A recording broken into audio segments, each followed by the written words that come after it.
All right, we're live. We didn't need all 6 minutes of that, but it's pretty fun. Welcome back. Oh, Yeah, Xirtus, Armin. There you time go. to queue up on that, man. AI butts. Anyways, the scientific world is going.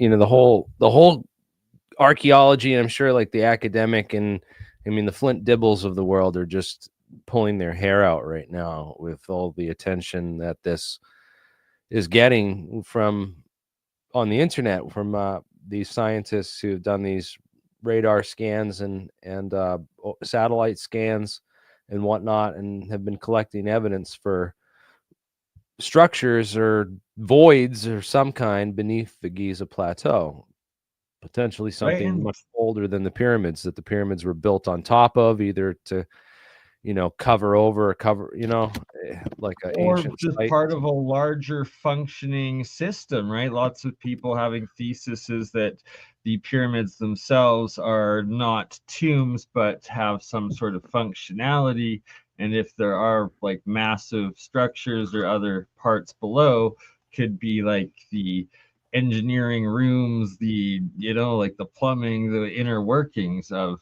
what it is potentially. But it's that there's been several different groups, whether they're finding new cavities within the pyramids themselves, and then this SAR scan, and then it brings up also the past work of Carmen Bolter, rest in peace, but she was a Egyptologist out of the University of Calgary, where I live, coincidentally. But she was responsible for the Pyramid Code on Netflix there several years back. And after the Pyramid Code, she networked with Klaus Donna, very famous Austrian researcher into OOPArts, out of place artifacts, and that he has this network, I believe they're out of Switzerland or maybe Austria, somewhere in Europe, that have a different type of satellite scan. That they were the ones that were able to do the Bosnian pyramids and found all of the inner pathways and caves within Bosnian pyramid, which then led Sam to be able to find them and dig them out, sort of thing. And that from there, Carmen Bolter got the same group to scan a different area of the Giza plateau where they supposedly found the lost labyrinth of Egypt, which is this massive megalithic, supposedly two-story underground epic chamber that I believe even Herodotus talks about or something like that. You hearing that weird noise? That might be me. I don't have my mic muted. Talk again, Bernie, for a second. All right. So no, yeah, it's not you, Jeremy. It's Bernie. Check your settings. Yeah, check your settings really quickly in audio. See if you've got what you have, echo cancellation or mic reduction. Yeah, they always give us echo problems no matter what. I pay like $100-something a year for this professional service and everything. But you have to pay like for the echo cancellation service too. Otherwise, no, I'm just kidding. That'd be hilarious. Yeah, I don't know. This is crazy though. I didn't know about this labyrinth. There was a labyrinth in front of the pyramid that's covered over. Yeah. Well, you heard about the water thing, right? Did you see the whole thing with that they floated the stones up from the Nile, and the Nile was diverted to Giza? Yeah, exactly. The capstone. What is it? The stone that this pyramids are built out of is the sandstone of the Giza plateau. It's literally carved right out of like the quarry. It's built on top of like a quarry. Does it sound better now? It does sound better. Yeah, I think so. But I think some of the pyramid rocks do come from like thousands of miles away, right? Right. Yeah, the casing stones and the top stone and all apparently came from like. What I bring up with like all the research miles, I've done into the like megalithics and what is the polygonal megalithic structures, it seems that a lot of it is geopolymer. And Bob Greenier with the wind hex machine, that it breaks down the rock at like the ionic level into dust or whatever, that's the essentially just with swirling wind, that it's a potential of how the ancients were able to move all of these thousands of tons, millions of tons worth of material. It's like it was as dust, in bags, like a more advanced concrete, just something that's a lot similar. Like you're not needing harmonic levitation or like wild alien lasers. It's like the most reasonable explanation could be that they just figured a way to grind down the stone into this dust, and then a way the geopolymer works is it's a chemical bond as opposed to the cement we have today, which is weaker compared to Roman cement, which was also a geopolymer, which was that chemical bond reforming and crystallizing. But you've seen can you pull up my screen share for a second? Well, you've seen this video here where they build like the Suez or the Panama Canal style thing. That's, if you just, that one really quickly shows, yeah, there you go, that was it. Where like basically this is a short clip, but they have I've seen stacks of papyrus, let it all out. You build like coffer dams and flood everything in. And there's a flood right there. They float the stones. They don't have to have them above the water. They just have to be buoyant enough, which it's apparently, I think it's like 16 of these stomach sacks that they'd have to use. They did some math on these for the heaviest stones, which is not as heavy. I mean, most of these stones are not nearly as heavy as the heaviest stones, right? There's like maybe four major heavy stones. A lot of them are still pretty large, but it's completely convenient to float them. And they've done a lot of, this guy's got a channel called Pyramids Really Built. Economics of such a construction project, and having run like big construction projects myself, just trying to envision how they did this multi-generational. I mean, this is cool because they can reuse the sacks, right? So you got the sacks on the water, it floats again, across. But think of sacks. If you're using it as like a geopolymer cement, all you're doing is filling sacks and letting it dry, and then that's why it's like paper thin. They probably use like a paper or something in there, and then that's also how you got each polygonal block, which is made them essentially earthquake proof because it absorbs the force as it comes in, because every block is slightly different. So it's like they're not having to like chisel each individual rock, measuring it into the rest. It's like if you work construction, which I've now been doing for the last 3 months, and watching all the concrete pour, it's like you just see how they make the forms, pour it in, and a day later it's solidified. And now looking at a lot of the other ancient megalithic sites, I'm seeing what appears to be like where wood was, where these forms were and stuff. This part, I don't understand how the water stays inside of this chamber as it goes up the pyramid. So it only goes for like sections of the chamber. Right? So it's like locks.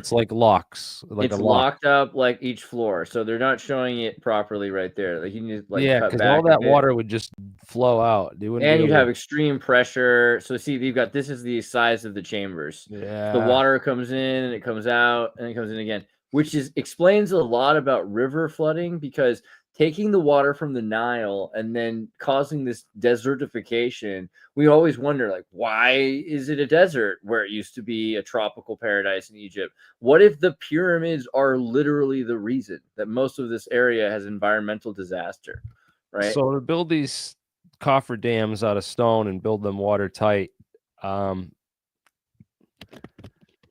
there's got to be evidence of like pitch or tar, being used to plug, the leaks, because I don't know what else they had in those times to really like plug the small gaps or leaks in that kind of. You also could have interlocking pieces. You just have waxed boards that fit in between where the rock, where the same way that the boats work. You have interlocking boards that keep water from going in between the gaps.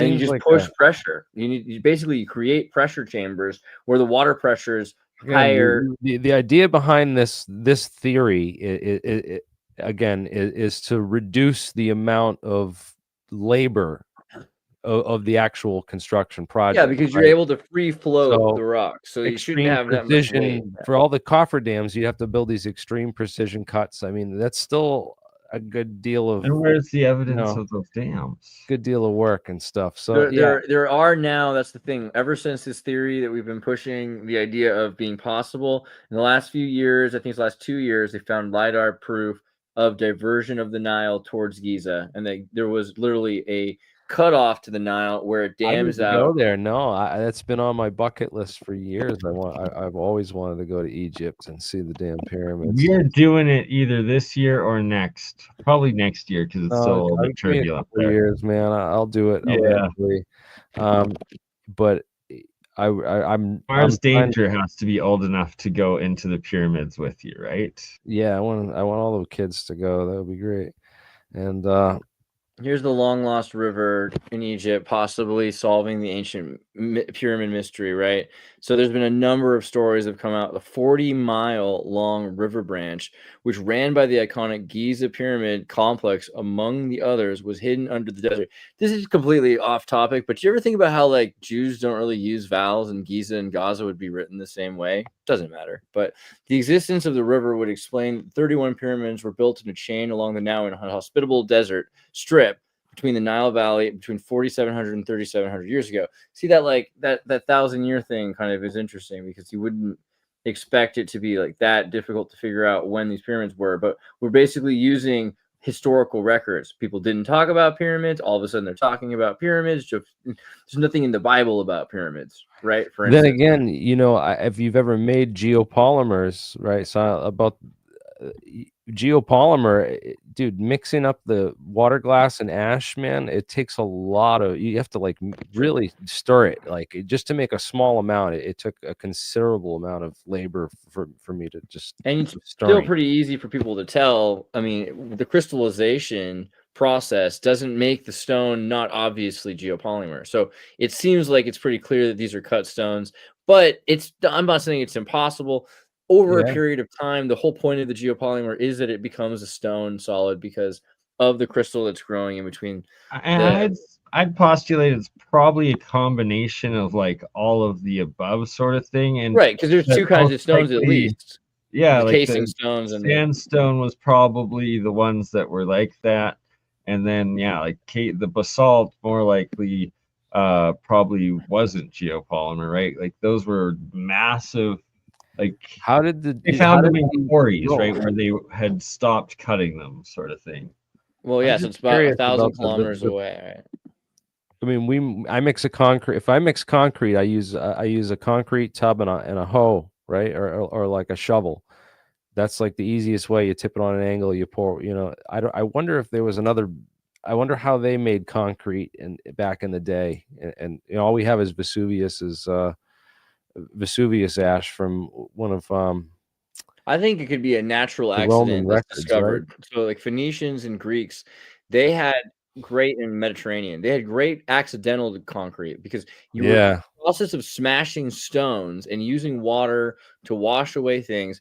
Something was created often with a mixture of shale, clay sediment, the water that's from the river, and seashells, right? Seashells even being broken up. And this created natural geopolymers that I'm sure that sailors started to recognize and they started to make on purpose. They obviously, there's concretions that occur naturally all over the place. There's all kinds of stones that occur on the beach, you know, or in other locations, which are, you know, basically, you know, they when they recovered all these cannons and stuff off the bottom of the ocean, all these artifacts and old guns and stuff that are pulled up from the ocean after like 300 years, they're all covered in concrete, like a naturally forming concrete that just naturally occurs in the salt water with certain elements. So I'm sure they studied this, you know, because it seems to me like there's a lot more to the science of, you know, how rocks are formed and how to make artificial rocks than we. And we seem to find geopolymers around pyramids generally, right? Like Bosnian pyramid has crazy ceramic geopolymers that are, you know, the entire thing is coated with at one point. So it doesn't seem too unlikely that this is something that happens. I think Fukushima, that was another one I wanted to bring up earlier, is the Fukushima pyramid with the UFO sightings. Isn't there a effort underway to actually so they're actually digging into this pyramid now and uncovering it, right? Oh yeah, the Bosnian pyramids, and there's actually 3 of them together. I got They're a trying couple really hard, pictures but the here, Jeremy. government keeps actually making it harder for them because it's a UNESCO heritage site already for something that happened way more recently. There's like Bosnian kings that like decided to settle on top of the pyramid at some point, like halfway up it. So they're like, well, you have to be careful not to disturb the Bosnian kings UNESCO site. Yeah. So they have to go like dig around underneath from another side to get into that part of the. But yeah, they're doing incredibly good, which is great because like they're into conservation. Imagine if that's the only entrance into the site, and that's where they built the camp on purpose. Well, that's the other thing. Is that all this is the front of the main pyramid. Yeah. That's the back of it. Oh, and this is the scan that I was talking about. Oh, it's a heart shape. Klaus Donna's team did, and that right, but this it's like amazing. each colored like path, red, white. And you know what? The Shermers and the McWests of the world hate this kind of stuff because they like to think that they know history and we have facts and really understand our history and we can trust academics and the mainstream narrative of things. True. And this stuff just flips that whole narrative on its head. If we have like ancient structures under the pyramids, that would change everything. And you know, again, we have to look forward to actual excavation or right. So my understanding here, this scan was done by like this new type of technology, and it's like there's hundreds of meters of differences between all of them, and the blue ones represent these water channels, and that Samir was able from these scans to know where to dig into the pyramid, and then these are some of the under pyramid actual aquifers that they dug into. And how big are these? So like 400 kilometers straight, or like 400 meters on either side directly in, and they go straight across. This is the other thing, is we haven't dug them all out yet because there's like they connect not just across the pyramids, but from one pyramid to another pyramid. Like all of the pyramids are connected, and they're filled with, you can see the inside of this stuff. It looks like river stones and things, like that have filled up the inside, which is crazy because it's pretty particular. Actually, so you the thing with the okay, so like Senginmori was wanted to also pull up. Let me, when you get a second, I'm gonna I haven't even screen presented yet. Don't worry, you got time. Here, okay, I got it. So if you go to Japan in Fukushima in the 60s and in the 80s, and right, you said there's UFO sightings around these pyramids. Totally. And there, so here, pull up my screen for a second there. Sorry, I'm trying, but I got them. It's all right. Take your time. I just think it's kind of interesting here. This is this rural Japanese town is a UFO hotspot. Look at the shape of this mountain that's in the middle of Japan. How much higher it is. Yo, look at how at the base of it there appears to be what looks like terraces too, right? Like, yeah, a spiraling thing. Let me go to a further picture here. This is the thing that they have all these pictures of things like this from the 70s of Bell UFOs, and there are tons of stories here, which is ironically, Fukushima. Like in 2010, we know it for the nuclear meltdown. So it makes a kind of weird sense that there would have been UFO sightings here, before that. I feel like anything that happens with nuclear is like a Ninja Turtles space-time movie. It's always going to be sci-fi. Right, and like that's but one here, of the look, biggest doesn't it remind you that of the Bosnian pyramid? Confirmed by whistleblowers, right? Like even like John Brandenburg being like, "Man, I've heard so many stories. Everything's related to the nukes and nuclear technology." Japanese and when UFOs show up. Japanese people hate being the center of controversy. For the most part, you're not going to have too many Japanese people that want to have these like embarrassing stories that will shame their family. because people would be like, "Oh my God, you're crazy! You saw a UFO, you're crazy." So for this guy in the 60s and 70s, have dishonored your whole family. you know what I mean? Like that's really not their Right. vibe. They don't want to do that. So Yet for these their guys to be like, "I history saw this literally stuff," talks about UFOs going to the moon, coming from the moon, and like taking princesses and stuff, like, and Yeah. like their paintings have like UFOs in them and stuff. It's wild. So there's a lot of weird stuff here. I just wanted to show it off because if you go ever to Fukushima, you have to go to the UFO museum, and it's like they straight up have a museum about all the UFOs that they've seen in Ino village under Fukushima. This guy made a video about it. I was trying to find here's the museum here. If you want to go, just remember this is the building you're looking for. If you ever go to Fukushima, got to go see the UFO museum. All right. Okay. Good deal. There's a UFO museum in Fukushima. Right? Yeah, and it's been there for way longer than the nuclear power plant. That's the thing. It's just like, what is this place? Right? Okay. Plus the pyramid. The fact that they're everywhere. That these This like is Japan's nuclear Area disaster pyramids. 51. It's got to be near there. You know, they This is needed the it, power. yeah. They needed the power, so they, for something. It's crazy. That's man. interesting. Good to know. But every country's got one. You know what UK's Area 51's called? Is it Scotland or which one is it? Porton Down. Porton Down. Okay, yeah. Porton Down. Yeah.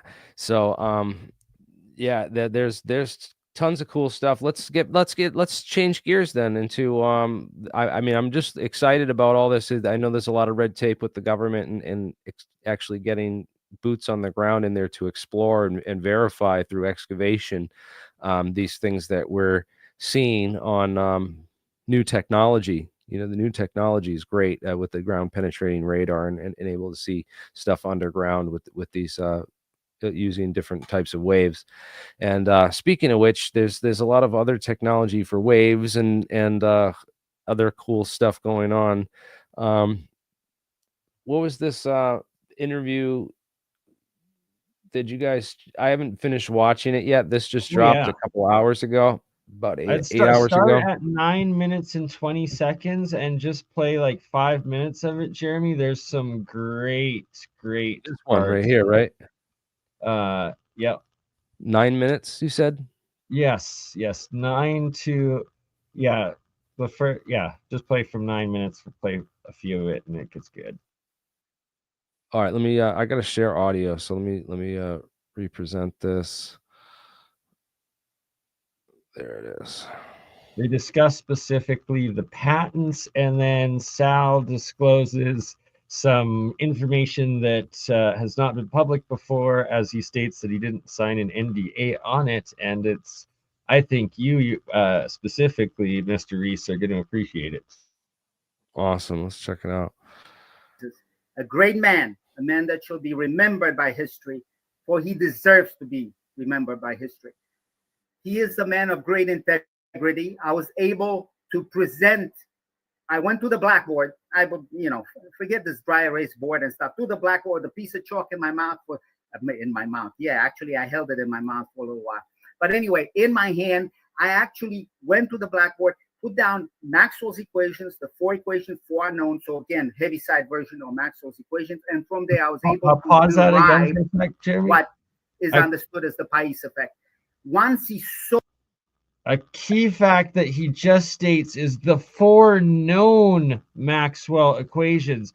Thus, there must and obviously are more equations of Maxwell that are also known, but only to after you just like sign an NDA probably or something like that.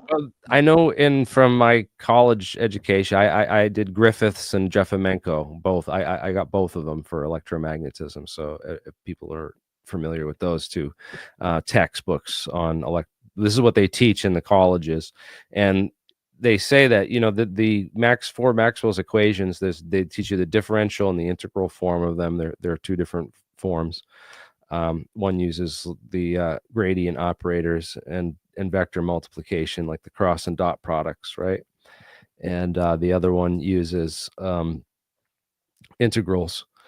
over, spaces, so like flux equations, but they all rely on something called the continuity equation in order for them to all make sense. And that's like, there's no, that says, the continuity equation says that there's no extra charge or energies from anywhere else coming in or out of the equation.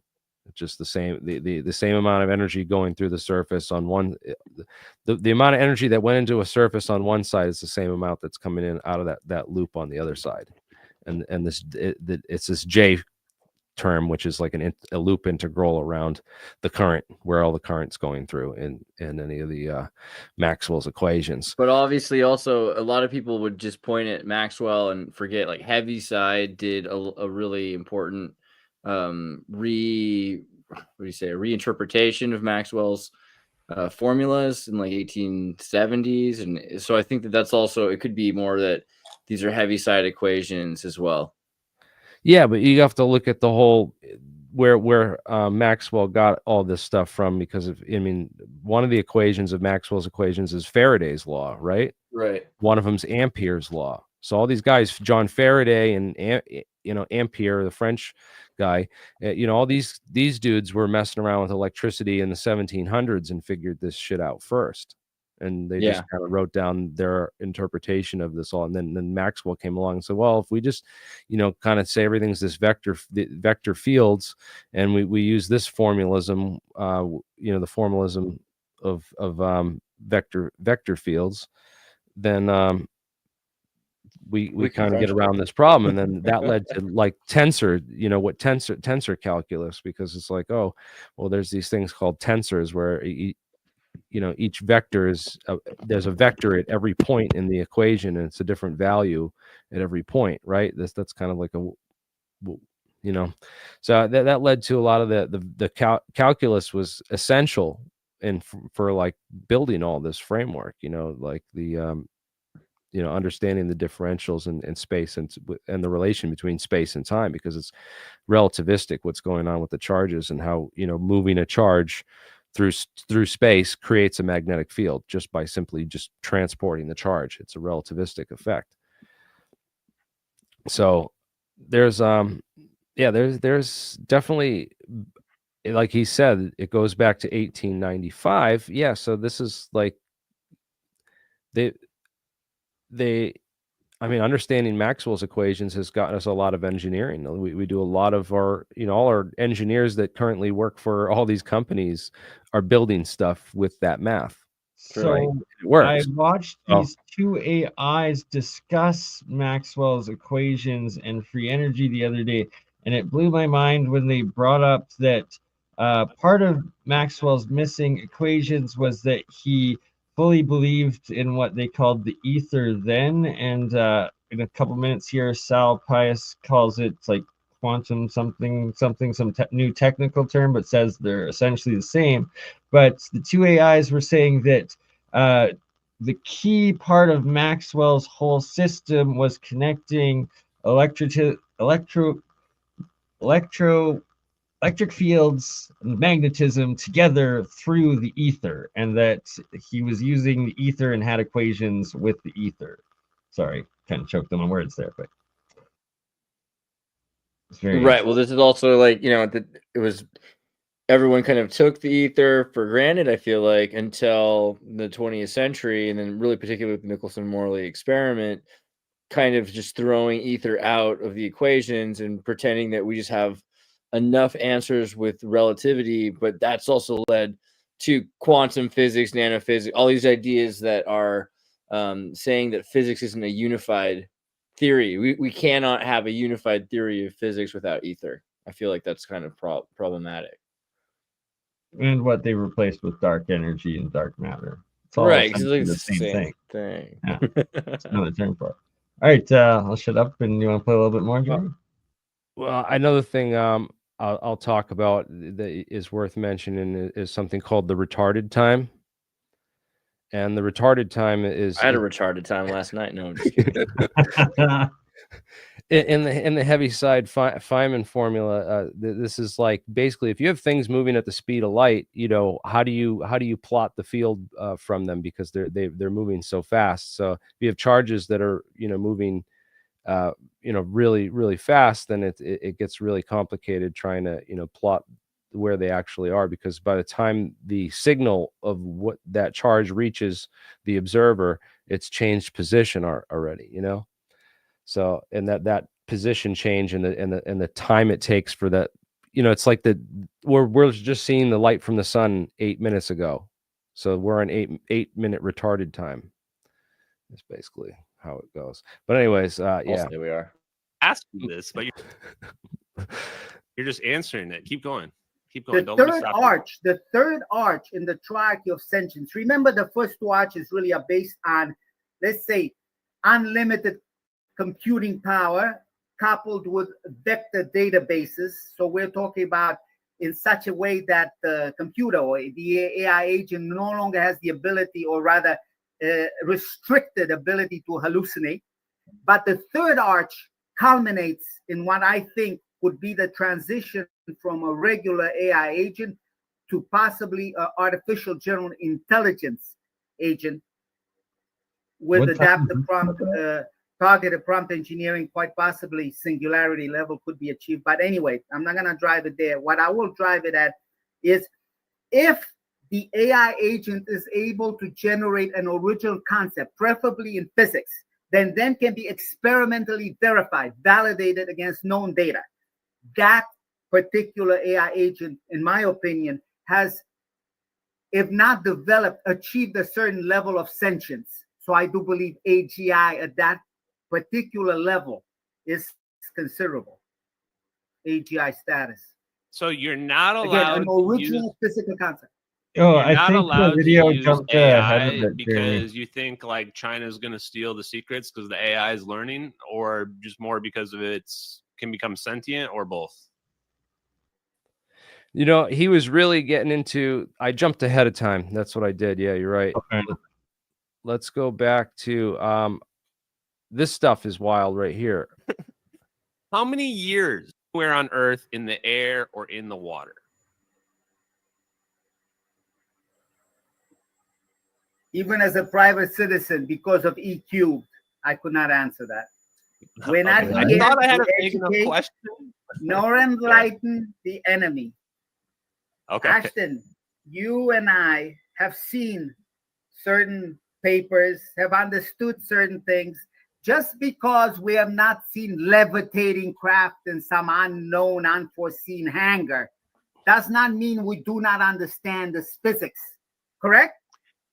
Oh, hey, absolutely. Look, I'm just an investigator and a journalist. You got to respect that I'm just playing the game here. I'm just doing what I got to do. Like, you are the respected Navy engineer. You should not say anything that would, harm your NDA. And my job is to come up with questions that push the boundary to the limit. So, a couple more.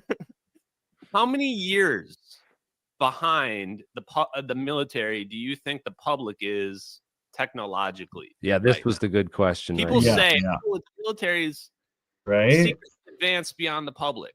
What is your opinion? If you had to give it like a number of decades, what would you say? Put it this way.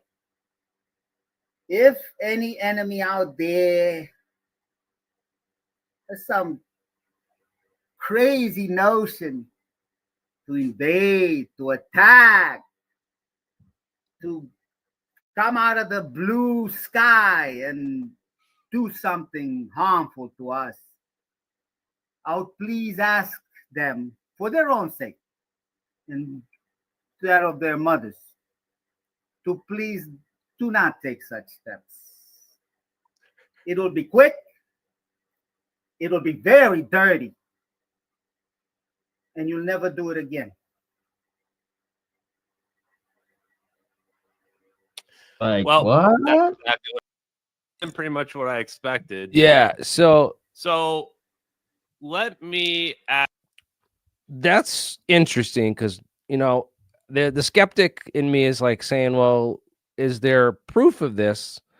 Do we really have that? And, or is this just a bluff on our part, like a psychological operation to tell, just to bluff the enemy into being like, you better not dare, Right?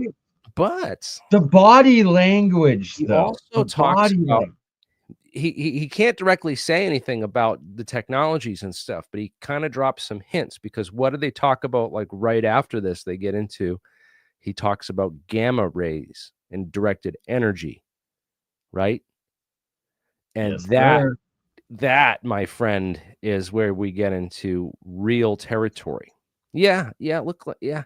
I mean, yeah, could take it interpret it Yeah. however you want, man. You know what I'm saying? A lot of people are gonna But yeah, those EM, right? The weapons, and then it's like it kind of verifies, goes along with Eric Hecker's like story, experience, and research, as well as Dutch Sense's in tracking these things on the radar and stuff. It's interesting, right? well, there's this thing, and I'll probably get banned for talk. This is probably one of the reasons, my channel's so shadow banned, is because we know about classified stuff, and we're not afraid to just put it out there and talk about it openly on the stream. Right, but it doesn't exist. So yeah, right? No, well, it doesn't officially, especially if you go and read the official articles on these things. So here's the Wikipedia page on what you can look up for the official very bad science, as they call it. Of course, none of this is real, right? It couldn't be. It couldn't possibly be that, in order to get the H-bomb reaction to work in the H-bombs, they needed to make a gamma ray mirror. And if you can make a gamma ray mirror, you can make a gamma ray laser, because how do you make a laser? You take your lasing material and you put mirrors on both ends, and you put a dot for the light to escape, and all the light trapped in between the two mirrors goes into phase from quantum mechanics, right? And so that's what they call lasing, or light amplification by the stimulated emission of radiation. So you're stimulating that cavity in order to emit radiation in a phased output, right? So the same idea in this hafnium controversy, right, is that, well, where did all the hafnium go, and what is it about this hafnium? Especially there's one isomer of hafnium, which is like slightly almost like it actually like will jump up and down on the periodic table. Like it will jump up from hafnium to like the next element and then jump back down, which is really interesting, because very similar to what Bob Lazar talked about with element 115 jumping up to element 116 and back down again. I always thought that idea was out there and crazy, but it turns out, yeah, there are these things called nuclear isomers, and hafnium was one of them that they were working on back in the 1997. Apparently this Jason advisory group took testimony about these triggered nuclear isomers, and the Jason Defense Advisory Group was disbanded. They started taking this whole group apart shortly after that. The Jasons used to be like the top scientific advisors for DARPA and the military back in the day, and they knew all. If you want, to really read about the real classified stuff, look into the Jasons and the Jason group, because those scientists worked on the cream of the crop, on this deep technology dive stuff. I don't care about what dark journalist thinks about mystery schools and all that nonsense. I watched all his stuff, but he doesn't understand or know the physics and the physics community and the community that's really based around all this stuff. I do. Sal might have mentioned that group, or hinted towards that group as being the one that he had the interview with about his patents.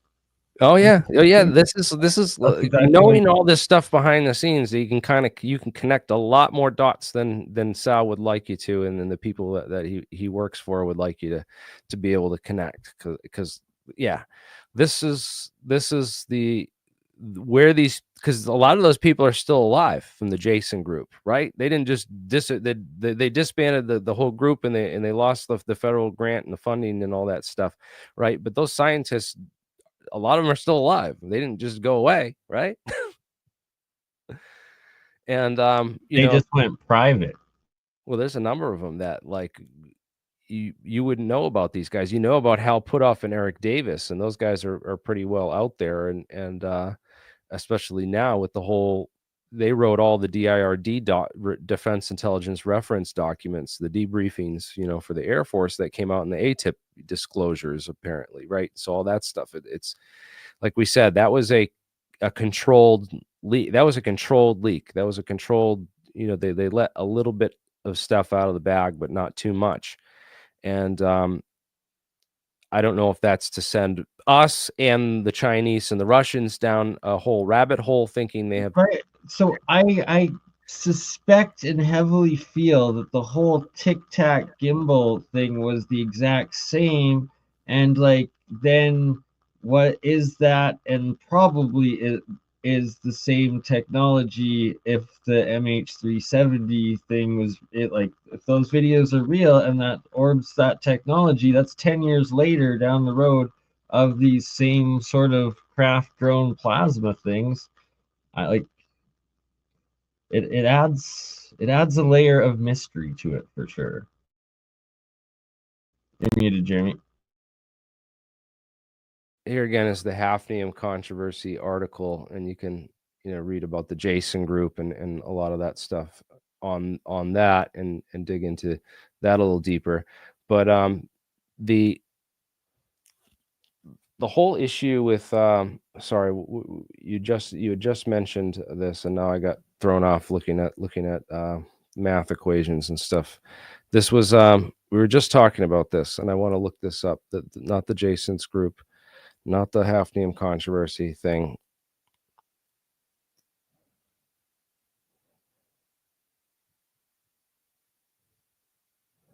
Sorry, what were you? Do you remember what you just mentioned? I was just gonna go look this up, and now I can't. It slipped the tongue. I have to go rewind the stream. And right. What did we just mention? So Sal talked, not that group. I feel like I just got mind erased and neuralized, dude. Like, you're talking about Lazar and the Jason group, and no, we're talking about Sal and this something about Sal's patents. Patents and what the year that they had the conversations with this group. Potentially, it's like right at 10 minutes into the interview that he I know I wanted to mention Franklin R. Mead. You know, there's a number of guys that worked on some of this stuff that are, you know, directly connected. Franklin R. Mead worked with Lake Marabou on all the so Franklin R. Mead working with Lake Marabou back in the Reagan defense program on all the laser propulsion and laser technology stuff, because they were trying to figure out what to do with all these high-powered Navy lasers that they built, and these guys were running a lot of the experiments down there. And then T.D. Barnes, right, who I interviewed on my channel, who's the head program manager out at Area 51 during the years Bob Lazar claims to have worked there, said he never met Bob, never knew him, never worked out there. Said like the team of the guys that all worked out there were hand selected from a specific profile. They all like boats, and they all like dogs. Okay, so they all or something. I don't know if it was boats and dogs. So like they bought them a whole lake property. They bought out all the houses around the lake. All 52 houses were owned by the Area 51. So the whole neighborhood is literally Los Alamos, basically. It's basically, yeah. Well, it's everybody knew each other. So it's like Bob wasn't in that group. He said Bob didn't work out there on anything. Like this was a very select group that they picked, and we all like boats, and we all lived together on a big lake where we all had boats on our lake. And that's the way they hooked us up, so that we had, you know, you have all the friends and all the fun you ever want. Why are you going to talk to anybody else outside? And no one's allowed in that neighborhood. And the guy on the very end is all whacking hut houses, you know, for security. With cameras. A very small group, and we ain't in it. Yeah, exactly. He said, I would know. This is how it operated. And you know, he's the guy that actually worked out there on all the stuff. He's, you know, talks about how after. Yeah, I would love to interview him again in person, man. He's a wealth of knowledge and stuff. But his whole opinion on the Tic Tac, and I asked him this, is that the Tic Tac is these lasers technology that they're spoofing, so that they can project anything. You know, if they can project the ball of light, you just stretch that out, and what do you have? A pill, right? Right. Well, So, but that's the thing, is that that could be like the first or second generation of it. And what is laser when it's condensed into what, a ball of plasma? And if they're combining a bunch of these lasers, are they able to now create the balls of plasma? And from that, once you have a bunch of the balls of plasma, are you able to actually warp space-time? Apparently, Sal bingo. and Ashton believe so. And it was very, very telling. And I've brought this point up myself several times lately when talking about Sal, but for him to actually say it today in the interview of how the Navy also has the Air Force and is the top of the line of the technology development. Yes, and they're the ones who built Army. all the lasers. I think They're that's something. U.S. Naval Research Yes, Labs were the ones that exactly. In the Navy, started this the Q division. ONI, this is the ONI Gauss Q division research. is still classified from the 1960s. That's how. But That's you how go back even to the 40s and 50s. Like in the 50s, you have degaussing of the boats for sonar, right? And I feel like this is where we get into the electromagnetic, like the level of what we were defining at the time. I mean, the Germans in World War II were defining gravity as the level of Gauss, right? That was something that they were, it was like the measurement, the magnetic strength in Gauss, right? And so this is what they were using to degauss boats, which is what the Philadelphia experiment is supposed to be all about. What they were saying, that they were just degaussing boats for magnetizing them so they didn't pick up by sonar, but really they're phase shifting by using electromagnetic spin pulse. And this is all just by having equal and opposite Gauss rating. So they have to constantly regauss the boats, which means having each part of the boat be ionically charged. That's what I picked up from the Philadelphia experiment, right? Like there was supposed to be two giant generators of opposite rotating magnetic fields. With neodymium and some ceramic virgin magnets, right? And then aluminum, nickel, cobalt connected to two electromagnetic generators, right? Well, and so these were like 2,500 kilowatt diesel bus generators that they had running. So yeah, I think, and then it's supposed to get up to like 5,000 Gauss. So if they can continually pulse the 5,000 Gauss, then they can remove the spin state, or they can rearrange the spin state, and this would allow for the object to be in multiple phase shift. The next level. Yes, that's. But people don't understand where we're at and where the aircraft that we have, the top secret aircraft where we're currently building, have the last generation of that, which is just blasting the air so that it supercavitates, so that you can fly through it at hypersonic. This is how you get past like laser burn of vacuum. You vacuum right in front of the craft, so you're going into the vacuum, so there's no drag on the air. Yes, because you're exactly. burning the air off. And that was reported on. Brett Tingley did this awesome article on the War Zone back in 2020, and this was completely overshadowed by a whole bunch of other nonsense. Go back up for a second there. Show that those there, right there. Look at this right here. And so I think this black spot in the front of the craft, that's kind of what we're talking about, is where the nose diameter is. There's some sort of a laser weapon, but it's really being used just to burn off the oxygen to make a vacuum. That's what we're to create plasma. Well, you see, the interesting thing is that with the torpedoes is they have like a little nozzle in the front of the torpedo on the supercavitating torpedoes, and it like blasts some of the backdraft forward like a little bit, and that apparently is enough to do it. And on the supercavitating torpedoes for water, you know. And I just wonder what the hell that would do to like a school of fish or dolphins, or why there's pods of whales washing up dead and entire freaking they're testing these things long range, and it just like oh my god. And even being near that, it's like dynamite fishing, just knock you out from the concussion of the super. Right, so this is a huge point here, the Byfield Brown effect on the B2, and that it was Dave, I believe, and Ashton that discussed this, and Dave brought up the point that it was oh my god, what the Northrop Grumman, right, the ones that make B2, had bought a bunch of T Browns work and patents, his private patents, right before, like in the 80s or something, right before making the B2, which, well, that's just kind of confirms it, doesn't it? Yeah, exactly. They were they built two versions of the B2. There was the B2 Spirit bomber, and then there was the B2 Advanced Technology bomber. So a couple of them got the special, were equipped with the special equipment. Apparently, they don't all have it. Some of them are just a little bit slow and rugged to take off. But again, all those flying wing type craft came from the Horton brothers and the Nazis. That was Operation Paperclip took a lot of that. Yeah, the info over. Horton Ho Right. 229, Well, I think. it's the B2 and then it's the TR3B. So is that the third generation one that goes into or out Well, of? now you're talking B2 is Northrop Grumman. TR stands for Teledyne Ryan, right? So Teledyne Okay. Ryan was in San Diego, and the TR3A we know was a real craft, right? That was the But the Horton Ho, right? Pull up my screen for a second. Go to the Horton Ho 229. Horton Here's a Ho. Totally different Dr. Seuss book. Horton and then Ho. There you go. Right there. That was this it. thing with the double jet engines in the front. This is from the wagon fabric, and they made at least 3 of them.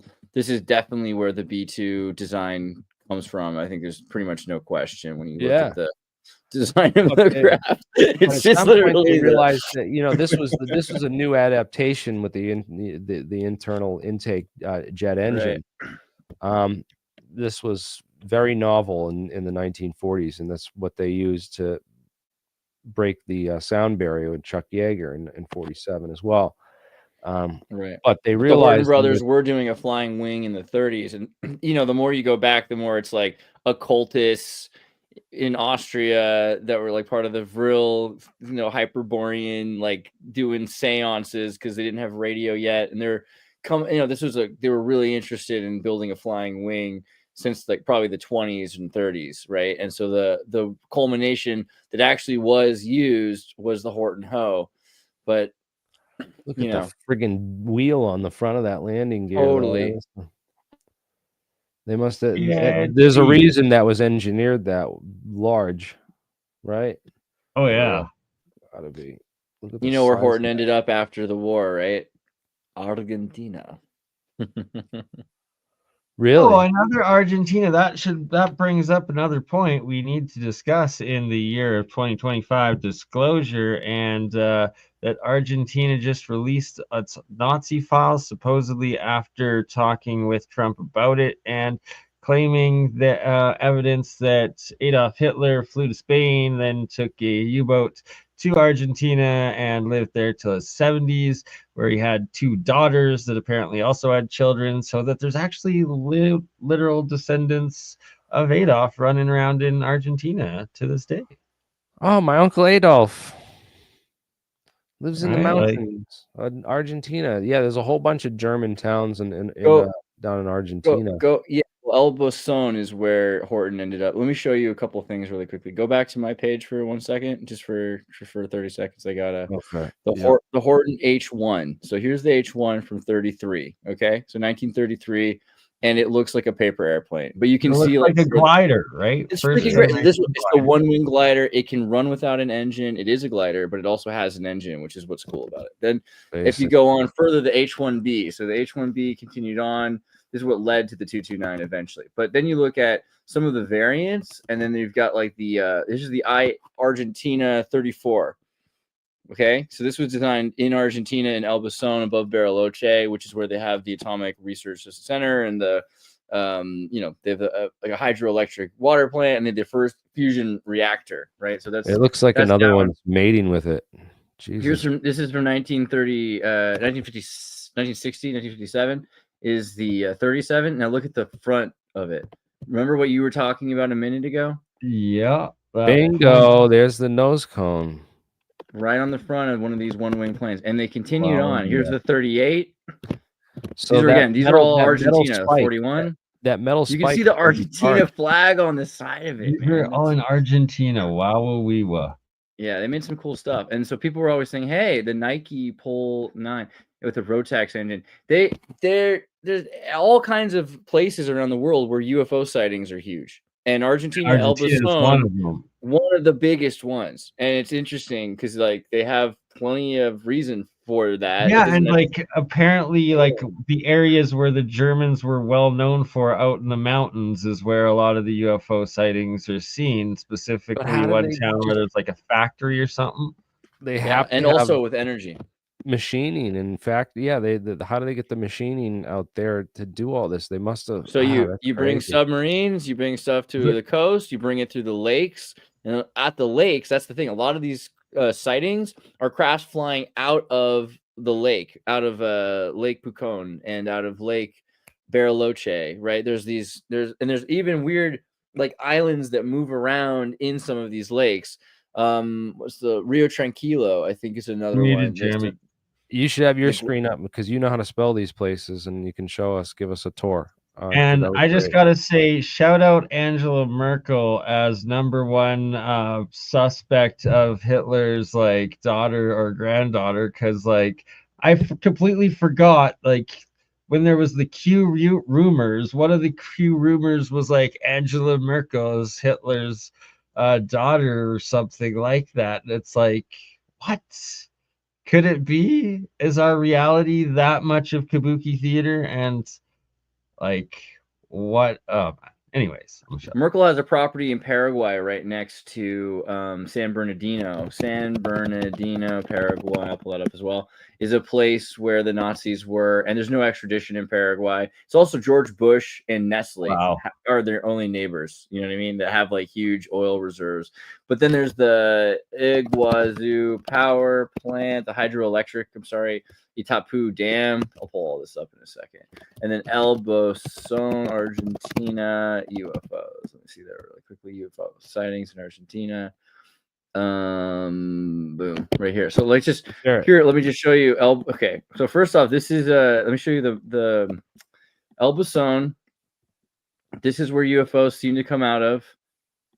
Notice the pyramid-like kind of mountain. It's kind of a little chiller than your average, but you see some interesting points right there. Lines, right. Let me go back to how far do I have to go here? Pucón. Here's Pucón. Pucón. This is the symbol for Pucón, which it's literally really a water underneath a volcano. It's what they're trying to. I'm seeing some. I'm seeing a lot. I've seen a Mario Brothers mushroom from like. No, it's a triangle craft with waves coming out the back. Do you see the craft? Right? Oh, right? No doubt, triangle craft with waves out the back. It's a wing. It's a wing. Okay, and then so if you want to go through, here's a bunch of sightings in Argentina and Portugal and etc. here. But I was going to go to the Argentina 1995 incident in Bariloche, where dudes were like just trying to, have like a ski resort, and all of a sudden they started seeing crazy, like this is the kind of lights that they saw as they're flying over Argentina, over Bariloche's lake, over by Island Aryan, the Aryan Island, and also the Slavonic mountains, the Montagna Slavonia. But there's just so many things that you start to see these. Remember what you were talking about earlier, these kinds of line-shaped crafts, right? A lot of the things that like Nuremberg event, a lot of Nuremberg event crafts that they see in Argentina. And then, Puerto Rio Tranquilo. So this is a place where it's a very interesting place. It's like the deepest lake in South America. It's it's not the biggest because Lake Titicaca, but also UFOs in Lake Titicaca. You got to look into too because Lake Titicaca, which is a great name for a lake, by the way. But they have these weird, it's supposed to be Titicaca. It's supposed to be like the throat chakra or something like that, or is that Shasta? It's it's the sacral chakra of the earth, like, or one of those, like the hippies had these things about it, and it's cool. I walked around it once. It took like 7 days to walk around this lake. It's freaking huge. This is here. Let me go in there for you. You can see that big old lake right there. So it's no slouch of a lake. It's pretty big, and in this area you have the Island of the Sun. That's the way. There's the Island of the Sun is an island in the center of Lake Titicaca. So I went and I stayed on the island of Titicaca's island of the sun right there. And there's all these like human sacrifice pads. This is where they have those giant rocks. Isla del Sol, Titicaca, megalithic. Let's just see if that pulls up anything really quick. Ancient ruins under the sacred lake. Supposedly a pyramid even under the lake. Yeah, well, it's also got like portals, or at very least tunnels that connect different places. For like some people say you can get from Rio Tranquilo to Titicaca, which is like thousands of miles away. But they've suggested people have these stories that go back like 1,000 years of people that swim, get stuck in a tunnel, and then all of a sudden they like swim out of the tunnel and they're in a place with like a portal, like 1,000 miles away in the other lake, right? And a lot of Swiss people been buying land here and in Rio Tranquilo. It's just Rio Tranquilo is really beautiful because it's glacial and super clean.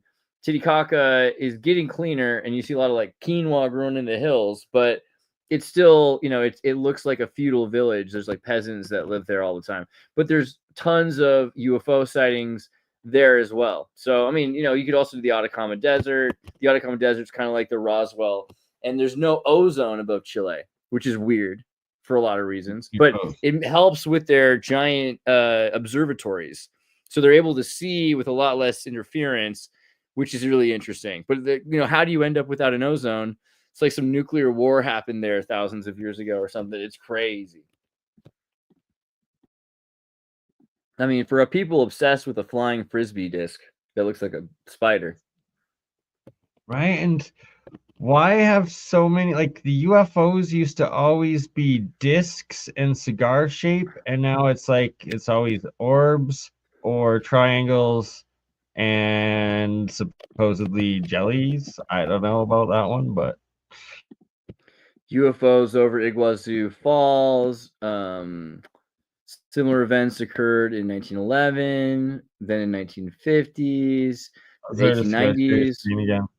Oh well. I'm just reading about it really quick. I don't think I have any good pictures to share with you really, but just I can at least show you the Itaipu Dam. Okay, so Itaipu Dam is a hydroelectric power plant that 40 to 60% of South America gets all of its power. The entire continent gets all of its power from this one hydroelectric dam. It is fierce. It is a huge dam, and they literally took a chunk of Paraguay away just so that it could belong to Argentina, because Argentina did most of the work to build that. But, you know, guess why? You know, who was in charge of Argentina at the time? Freemasons with Perón and their connection to the Nazis, which is interesting because the Nazis have been connected with the Vatican, and the Vatican betrayed them to work with the CIA, you know, Pope Pius XIII. So they built this giant dam in South America with the help of Mercedes-Benz. This is how they found Eichmann, right? And this is the whole thing when they brought him to Israel for his show trial. But this whole area is the golden triangle of South America, because you have Paraguay, Brazil, Argentina, and even I think Uruguay. I don't know if Uruguay is quite on the same river path, but there's a point there where all of these places intersect, where all the borders are, and there's a river between them all.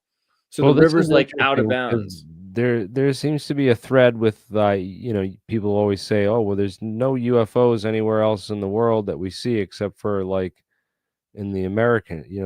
I mean, there's a couple cases in Brazil and Argentina, you know, around Argentina actually.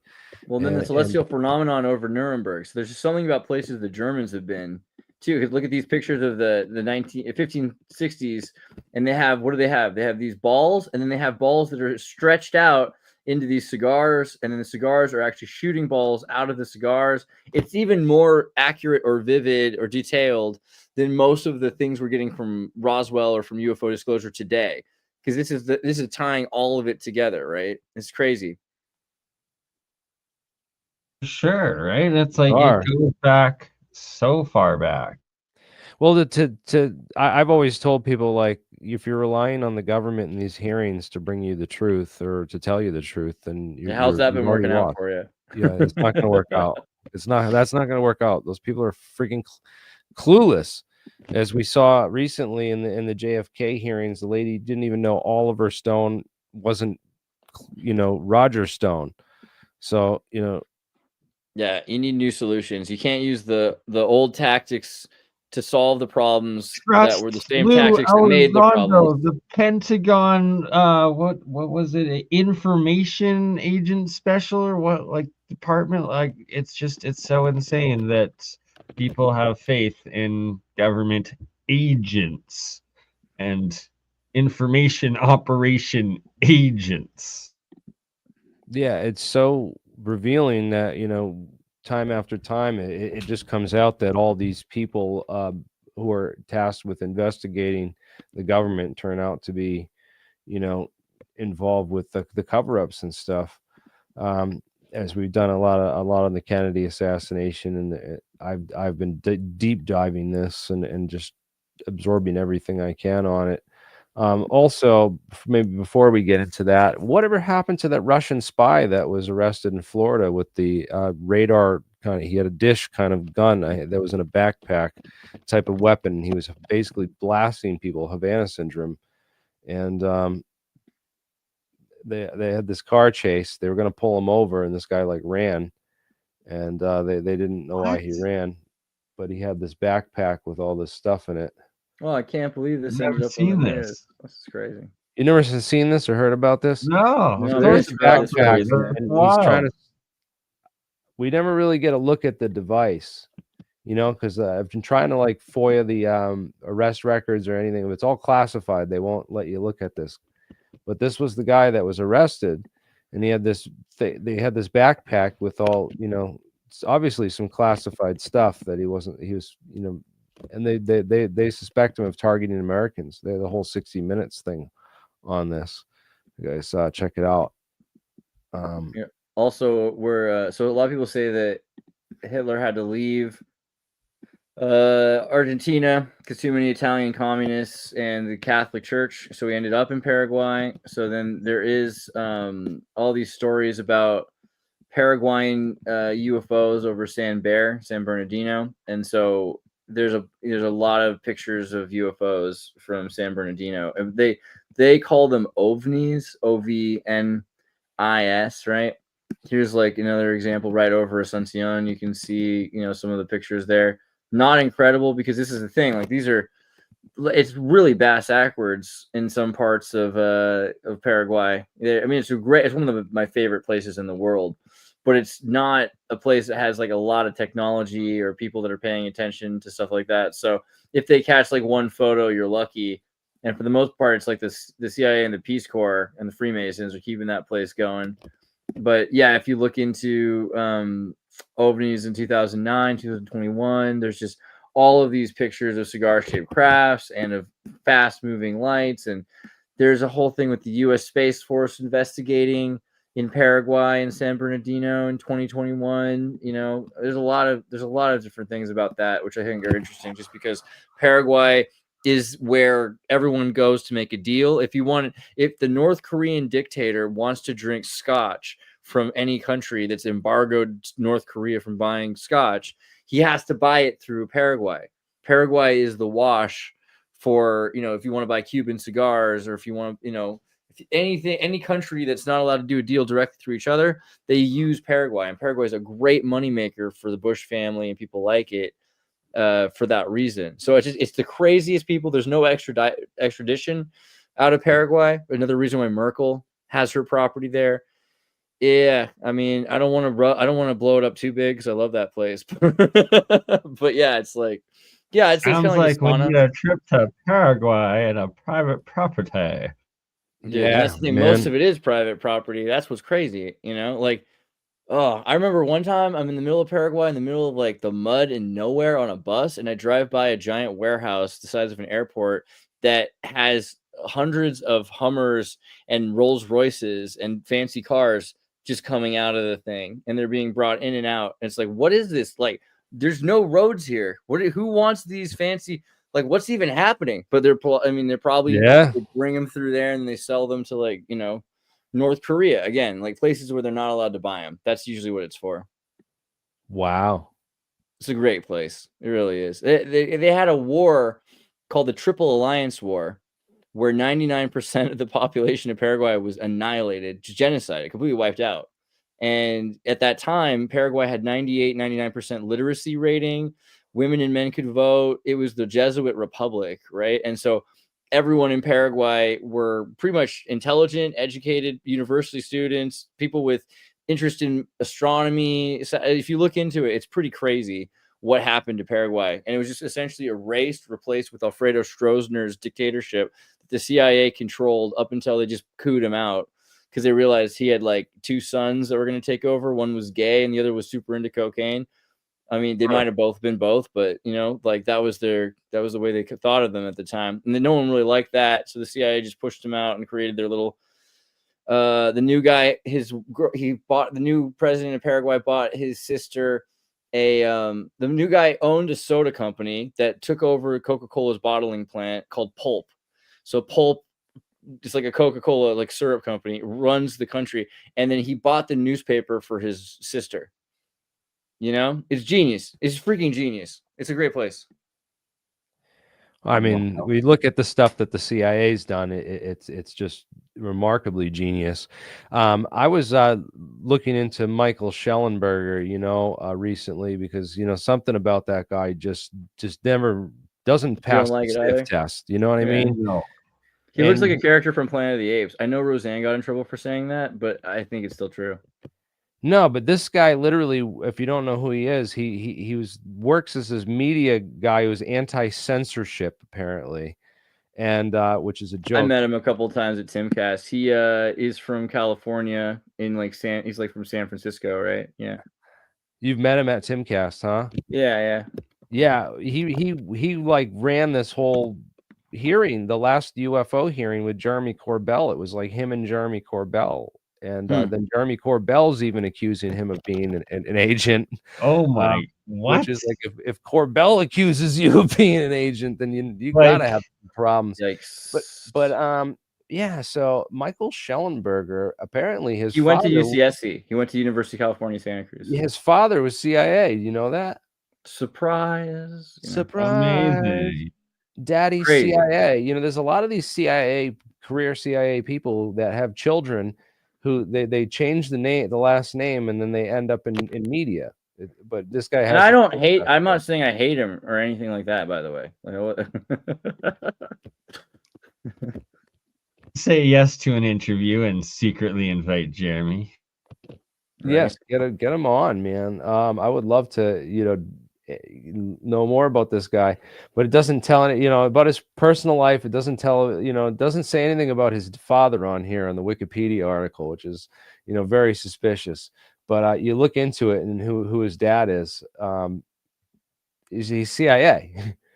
Well, he's like one of the few conservatives in California, so he's fake. He's fake. He's manufactured. You understand that these people come out of the woodwork fully formed on the media scene. Like, I have to talk about gender dysphoria and aliens. Yes, exactly. Look at those eyes. It's like this blank, dark stares. They're even pupils. They're even a soul. He's just been completely programmed by the look. Not that there's anything wrong with that. Come on, man. I can't. Oh man. Yeah, exactly. Twitter file journalist, interesting. So interesting. Yeah. Well, again, when we find out, this is like the day of revelations because the used to be like these people, these operatives were able to work for like decades before people like caught on. We just recently realized that Priscilla McMillan, all right, who wound up in Russia to interview Lee Harvey Oswald when he went to Russia, and then winds up in Dallas befriending Marina Oswald and becoming best friends with Marina and writing her autobiography, becoming this intermediary. But it turns out that she was though she denied it multiple times when asked in interviews, we got the documents now in the JFK files release that show that she was a CIA paid a witting collaborator for the CIA. Witting means you know that you're working for the CIA and you're publishing propaganda. And this is like official literature, which was set the biography. People want to know about Lee Harvey Oswald, and this like was basically them, the CIA, creating a legend for Lee Harvey Oswald for the public to eat up and believe. And they silenced, they silenced everybody. There is a video, I'm trying to find it, but Michael Schellenberger made a video, and it was like, the child sacrificing castration cult scares me more than the CIA. That was literally one of his videos. I just thought that was kind of interesting. Dude, the CIA scare me. One of the things I've been digging into is the signal men, right? There was this umbrella man, and he's standing right next to, he was this dark complected man who's right there by the presidential limousine. He was waving up until a second before this is right before the shot that hit JFK in the throat is fired. This is right about when it's fired, because this is Abraham Zapruder, right? And this is the Stemmons Freeway sign.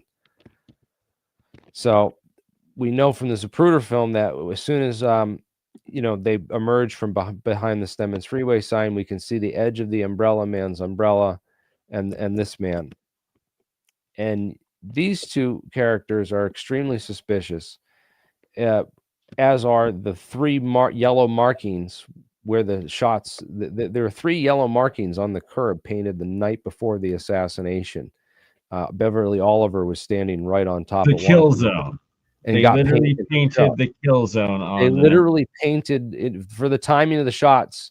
They painted for there to be a kill zone.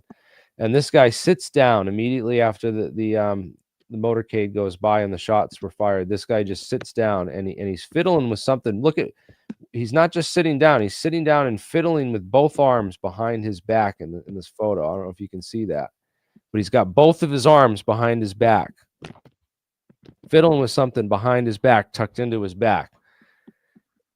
The other pictures we have of this guy that I've put together, he sits down right next to the umbrella man who folds up in his umbrella and they sit down calmly and just look at the situation.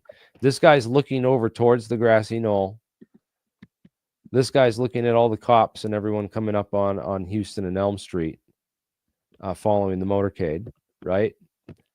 I've been doing a deep dive into who these guys are, these tramps and whatnot, because the Wikipedia article says that Tramp A is Dan Carswell, but Dan Carswell was actually, if you look up the whole history of Dan Carswell in the CIA, that was a cover name that David Lamar Christ used when he got arrested in Cuba and spent 3 years in a Cuban prison. And those documents came out in the JFK files too. So anyone in the mainstream media tells you nothing's in there and it's all boring stuff, just don't understand jack about any of it.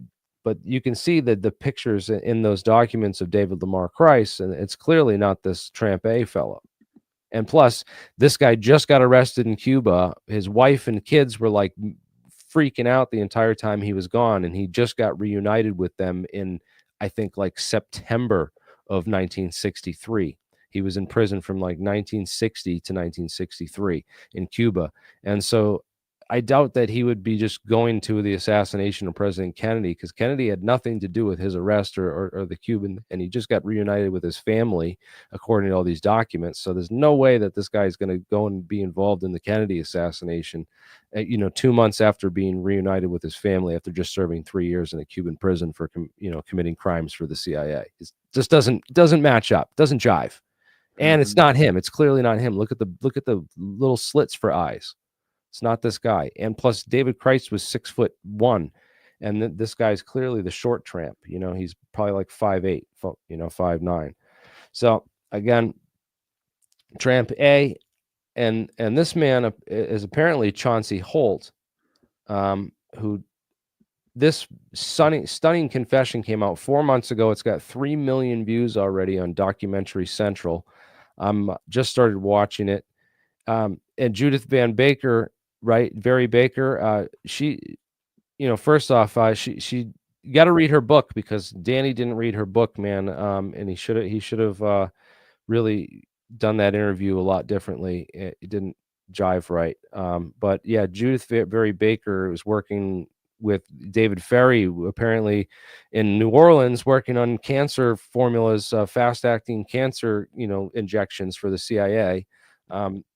And a lot of the people in the JFK assassination would die of these cancers and stuff, which was really, really interesting. So there's definitely something there, and you know, she talks about all that, and her connections with Oswald. So Oswald's definitely a very interesting character. There's a lot more to Oswald than we know about, and Judith Very Baker's story is just, you know, the tip of the iceberg when it comes to Oswald. There's so much more on Lee.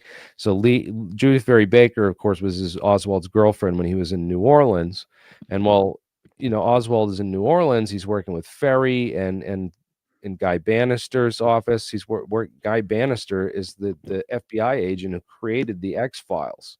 So all this JFK stuff is deeply connected to the UFO file stuff, through these key individuals who come up in the assassination, just in the research. And, you know, what's really disturbing is that the people that they have in these hearings going before, you know, Jeff Morley and Jim Eugenio and also even Mark Robert, these guys are excellent researchers. They dove into the JFK stuff, do great research and stuff, but they're afraid to connect it with the UFO file stuff because of stigma. And they don't want to. Everything's connected. It's so crazy. Every single thing is. It's like the CIA and cocaine. I don't know. Everything was connected. You had dolphins. I mean, like Sasquatch is connected to JFK, and that's where they miss out, because they really. I think Sasquatch is the one thing not connected to JFK. No. I've seen things about Sasquatch being connected to, like, in the 70,000 page documents. Bigfoot is in the documents. That's where we're at with this. Okay, I want to see those files. Basically, most of it's not even about JFK. That's where we're at with it. Okay, exactly. Well, if you look at the what's popular and trending on Twitter and stuff these days, is there's a real huge rise in popularity of the theories that, you know, that the Jewish state of Israel was behind the assassination of Kennedy. You know, I even went to my local store. I joke around with people at the stores about, you know, hey, you know that why the CIA killed Kennedy? It's because it didn't help with Ruben. No, but Ruben Juan Batista in Cuba, right? As also there's ties to Israel and the mafia through that. So the creation of the state of Israel is also tied to Cuba and the Bay of Pigs. So yeah, it's everywhere you go. It's also World War II, because, you know, Hitler was exterminating the Jews and kicked them all out of, you know, Europe and everything. Totally. A lot of them fled, so they didn't have a home. And so, like, the part of the creation of the state of Israel was to, like, give these displaced Jews a home after World War II. And so that's all connected. The Nazi, but the crazy thing is the Nazis and the fascists were behind all this stuff. There's so much connections in the JFK assassination to these fascist, you know, groups and organizations and people, right? But yet the popular, they're successfully blaming the state of Israel, because Anslinger was connected to this one spy at Reuben Ephron and had multiple other, you know, Anslinger had a bunch of connections to Israel, you know, and they're trying to say Anslinger ran this CIA within the CIA, and that it was Israel that was behind this assassination. But really, there's just as many connections to the UFO stuff as there is, you know, to any of that stuff. But it's just crazy, because then you're having all this hate speech, you know, taking over the narrative on Twitter recently, and it's really I think it's just another layer of the onion that they add to sort of discredit, so that nobody takes a bite. You know, you don't take a bite of the apple because it's layered in onion layers, right? Anyways, yeah, the whole thing with those signal men, though, I want to get into that, because the three tramps, this guy looks like he's one of these signal men on the knoll, right? There's this guy. This is the tramp. You know, it looks like the same getup, you know, it looks like the same shirt, same kind of hairstyle, same everything. And this guy has been pinned as Frank Sturgis, you know, the Watergate burglar, and by a number of assassination researchers.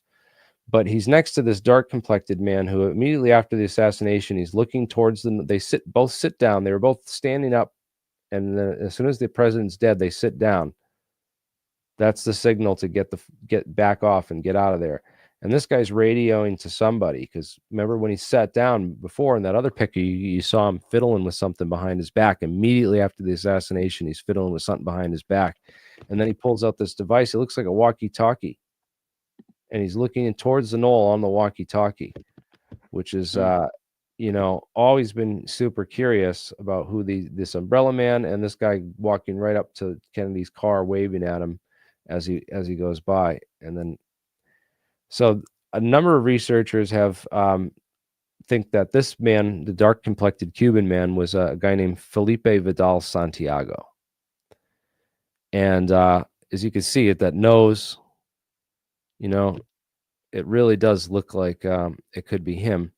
And this other complected man, I don't know Roy Hargraves' height, but it does look like it could be a match for Roy Hargraves, although much more sunken cheeks, as you see in the, you know, this whole, where's the other graphic that I had of this guy? He has much more sunken cheeks. You see, if that's Roy Hargraves. But these guys were arrested in a train car back in the train yard behind the grassy knoll after the assassination. What? There were about 11 people that were arrested by the Dallas cops in Dealey Plaza. 11 people. And a number of them have been identified as, you know, this guy, I think that Tramp A is Jerry Hemming. Jerry Hemming set up this whole organization called Interpen, which was the International Penetration Force. And they trained under this guy named Carl Jenkins out in the Everglades and down in Florida for these assassinations. And so these guys show up in Dallas, paint these curbs, and have signal men out there, you know, on the deal right in front of the Stemmons Freeway sign with a walkie-talkie. And then like a whole bunch of these dudes were arrested in Dealey Plaza. There's 5 of them that were actually photographed that we've identified, right? So these are the 5 that we've identified as being operatives that were in Dealey Plazas. The 3 tramps that were arrested in the train yard behind, and then these 2 signal men that were out in front. And that's like the key evidence we have in all the tapes of this. I'm sure there's other tapes, because there's other videos and other stuff that were apparently exist in the evidence record that are still classified. If that evidence can come out, then that would really help us piece together, like, were there other agents from Interpen or Operation 40 or Alpha 66 there all those groups are very much related and connected to this Operation Mongoose, which was like this assassination squad that was set up to kill Castro. And when they couldn't get through to Castro and Kennedy was in the way. Couldn't kill a foreign president, so they killed their own. Right. And they had a patsy ready to go that was being, you know, basically handled by a number of CIA people that we've connected them to, you know, with this patsy, Lee Harvey Oswald, who's again connected to, gets a job at D. Harold Bird's warehouse. D. Harold Bird is the guy who the Charles Cabell, the mayor of Dallas, his brother set up the Bay of Pigs operation, was fired by Kennedy. So all these people in Dallas like hated Kennedy, and it's the perfect city to have this operation go down and set it all up. But apparently, what I'm learning is that, you know, when they arrested these guys in Dealey Plaza, they had to get their men out. And so they had to create a diversion and get all the cops over there and arrest Oswald right away, you know, because they were afraid that Oswald was going to flee and get away. You know, the National Reconnaissance Office, right? Like the NRO, they have like a Sasquatch military patch. They do all the satellite launch, or a lot of satellite launches, and all the Immaculate Constellation Recovery Program. Most of that's through the NRO. But here, just really quickly, pull up my screen for a second. Check out this patch that they have with Bigfoot on it. NRO. Dove in a rocket. Wow. That's great. I mean, dude. All right. And Bigfoot. Yeah. All right. Wow. Yeah. Well, again, Bigfoot doesn't factor into this, but I will talk about one conspiracy theory. I mean, that's all facts. This is all fact stuff. Is identifying these strange people that were arrested and seen in Dealey Plaza. But what happens is J.D. Tippit gets shot, and all the cops go absolutely bonkers in the city of Dallas. When a cop gets shot, it's just, look at any time a cop gets shot, like when when those 2 Boston bombers shot the cop and it's here in open Boston. hunting season for the cops. They shot up the entire neighborhood. I went there and filmed the scenes, like in Watertown, Mass. After they caught those bombing suspects, the cops shot up houses, windows were broken, there was bullet holes in the siding. I documented it all. Like, they went nuts. And so that's exactly what happened when Officer Tippit gets shot. Now, Officer Tippit, there's no hard evidence that says that he was directly involved in the assassination. There's theories that, Oswald couldn't have gotten to the theater in the amount of time, and that Tippit was out of the area over here. And that there's a theory that Oswald actually got a ride from Tippit, that Tippit was involved in giving Oswald a ride to the theater and dropped him off there. Because that would explain why nobody saw him walking from here to there. Although they're saying also that he took all these back neighborhoods to avoid people seeing him. But it's a weird spot by this baseball field over where Tippit was shot. But apparently that created the distraction because for them to get the men out of the Dallas police office, because there was no record for that for years. And then one showed up with these names of these 3 vagrants who they, to fit the official story on who those 3 tramps were. But those guys were released sometime after Tippit was shot, when everyone rushed to get to the theater and try to find the cop killer, Oswald. Right. So perfect diversion. And again, Carl Jenkins is still alive. If we could get him to testify to Congress, that would be, he might have some, he might be one of the few people left in the Kennedy assassination with some information to share, because I don't think we're going to get the truth out of Ruth Payne ever. Ruth Payne is literally the whole reason that Oswald got the opportunity in the building, if you believe the official story. None of that would have happened without Ruth Payne, this do-gooder Quaker woman whose father set up USAID and whose sister is a career CIA agent, but swears that she never doesn't work for the CIA, and that all these are just ridiculous conspiracy theories. Whose father set up USAID. Even though she was, there's anything wrong with that. No, I'm just kidding. The school teacher that was super interested in trying to learn Russian for some reason, and befriended Marina Oswald. Tim Ventura's back. Welcome, Tim. Hey, what's up, Good Tim? to have you, man. Guys, can you hear me? Wait. Yeah, you sound great. Yeah, man. Settings, audio. Yeah, good. Okay, I put my ear pods in and I wasn't sure. But again, back to so just to finish my thought here real quick. Sorry, Tim. And but I we're just talking about the Kennedy assassination and some of the links to deep state aerospace. I got a picture to show about Kennedy. Just pull that up. I can share if you want. When you're done, let me know. I got some stuff I can share. Yeah, this guy D. Harold Byrd owned the school book depository building where the president gets shot from. Freaking McGraw Hill.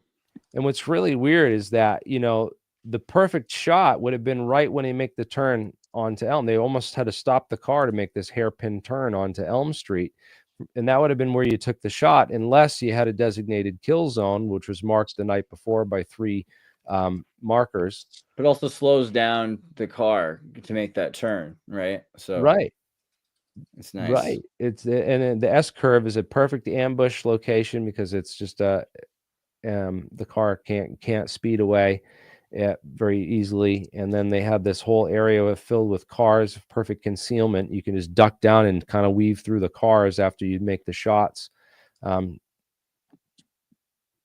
who knows? There's a number of theories on where they went from here. But this is the grassy knoll with the white picket fence in this kill zone that they had set up prior. And that's not speculation. That's not anything. But D. Harold Byrd has all these connections. His uncle was Admiral Byrd, who ran the Antarctica expeditions for the government. So Byrd created the Civil Air Patrol unit, which is where Oswald, got his introduction to all this. And David Ferry actually was an instructor at the Civil Air Patrol at the time. They said they never knew each other. The Warren Commission said that David Ferry and Oswald never knew each other. Then a picture came out with them together. D. Harold Bird's a trophy hunter, keeps all these heads of animals in this giant trophy room in his mansion. He's also an oil millionaire, right? And what does he put in his trophy room? He takes the window out of the Texas School Book Depository building, replaces it with another one, and he hangs the window up in his trophy room for years. And that's a little weird, right? About the month before the assassination, he teams up with his friend James Ling, and they buy out 132 shares of stock in this company venture called Ling Temco Vought Aircraft. So he was the former CEO of Vought Aerospace. Vought Aerospace built all the flying saucers for Wright-Patterson back in the 40s and 50s under a guy named Alfred C. Loading. So holy crap, these guys are deep aerospace, top secret UFO people, and they're own the building where Oswald shoots the president from, and he puts the damn window in his trophy room. Kind of weird, huh? Anyways, yeah, go ahead, Tim. Let me see. I want to hear what you got. Well, really quickly, pull up my screen for just 10 seconds or less. All right, I got Andreas. Just because you know what? There it is. We all knew it was true. That's JFK at the order of the Sasquatch. Okay, we're good. I'm good. Okay, let me bring mine up. Okay. Let me see. I'll share that. Oops. Okay. And where's StreamYard? Can you? Okay. Sorry. Okay. So let me. You know what? Let me stop sharing for a sec. So here's my illustrious story. So you guys may know who Gordon Novell is, but just for the audience or anybody watching, Gordon Novell in JFK the movie, right? There is this guy who is helping Jim Garrison. He's a private detective. He's kind of shady, but he knows everybody, right? So that guy was Gordon Novell. Now, the claim was that Gordon Novell was a spy, and Gordon Novell was put there by the White House to undermine the investigation. And Gordon, thank you for putting that up. Gordon did have contacts at the White House. He knew a bunch of people there. He was a really interesting character. So I interviewed Gordon later in life, and that was not easy because, he had the most foul mouth you can imagine, right? Like every other word was an F-bomb. But so I interviewed him, and during the interview, I asked him, because he was in the Garrison investigation, who do you think killed JFK? Yeah. And so Gordon said to me, and the only reason I'm revealing this is this story is getting out there, right? So Gordon said to me, well, the Nazis did it. They didn't just go away after World War II. And I was like, what? And I was like, okay, well, I can't do much with that. So I published the interview. I put it in. So time passes, right? Gordon dies. I reached out to his son, who lives in Thailand. And I said to his son, I said, look, I did this interview with your dad like 10 years ago. Please help me edit this interview. Does it look okay? So he comes back and he's like, yeah, it looks fine. And I said, your dad said the Nazis killed JFK. That's the damnedest thing. And I said, but that's what he said. And he writes me back and he's like, well, of course he would say that. There's no statute of limitations on assassinating U.S. president. And I'm like, whoa. I was like, hold the press here. Okay. So I was like, Amazing. What do you mean? I was like, you mean that he was involved with it then? And he said, well, yeah, I think my dad was the umbrella man. And I'm like, okay, so the umbrella man, I guess, is the guy who gives the signal to do the shoot. So I said, so we have some back and forth. I still have these emails archived somewhere. We have some back and forth that happened there. I'm like, okay, so you think that your dad was the umbrella man? I was like, what makes you think that? And he's like, well, among other things, because he mentioned a bunch of stuff, his dad used to go to this racetrack, race cars and all this stuff. This was big down in the Louisiana area, I guess. And he knew all of these characters from the assassination, Clay Shaw and a bunch of those folks who ended up in the Garrison investigation later. Clay Shaw, I guess, was the only person who ever went to trial, and I think he was acquitted or something. But so he knew all of these Bay of Pigs CIA type folks. He hung out with them, as well as organized crime folks, right? And his son was saying, yeah, these guys came over to the house when I was a kid. I knew them by name, all of these guys. He's like, they came over pretty frequently. And I was like, that's crazy. So who do you think killed JFK? And then he says to me, I think it was a guy named Mitch Wirbel. And let me share that real quick. Let me see. I'll share my screen here because this one's a hard one to look up. So this guy right here, Mitchell Wirbel III, and apparently the son met this guy, knew him by name. This was like the badass's badass, right? Like this guy was like a World War II. Yeah, this guy's a member of Interpen with Jerry Hemming. Exactly. Special ops. I mean, the whole 9 yards, Yeah. and so that was his claim. That was what his son said. So Psionics. This is what I have so far, and then I wanted to show you guys. Then this one, I'll share this tab instead, and I can drop this in chat. This isn't very informative, but I did an interview with Larry Hancock, and Larry is like hardcore on the JFK assassination, and he's an SCU guy. And so Larry said, I don't think Mitch did it. I think that other folks did it. And I was like, so I said, well, Larry, who do you think did it? And he said, well, I think it was a team, and there were 3 people. And he said there were at least 3 shots fired. And so, I mean, we've got a couple of different stories going on there, but sorry, I lost my StreamYard window. Yeah. Oh, there it is. Okay. There we go. No, I couldn't find StreamYard. So yeah, I mean, here I'll put the link up to the Wirbel is one of these guys that trained along with Carl Jenkins. Was the training for like these teams, and they trained out in like the Louisiana swamp was one place right near where Oswald was staying in Louisiana, and then another place was out in the Everglades swamp, and yeah, this is nuts because Roy Hargraves is another guy that's been ID'd as a potential candidate for the Umbrella Man, and he's a member of the same organization, the same cast of characters. So yeah, I don't know. Does this guy look Gordon Novell? Yeah, I'd have to see more pictures of him and stuff, but so maybe Larry's theory. I've been there, by the way. I've been to the grassy knoll, and that area over that monument or whatever that is, that water tank thing there. The grassy knoll's actually right over on the side. Yeah, where those trees are. I believe that's your grassy knoll. Yeah, and then just go straight in that fence that's there.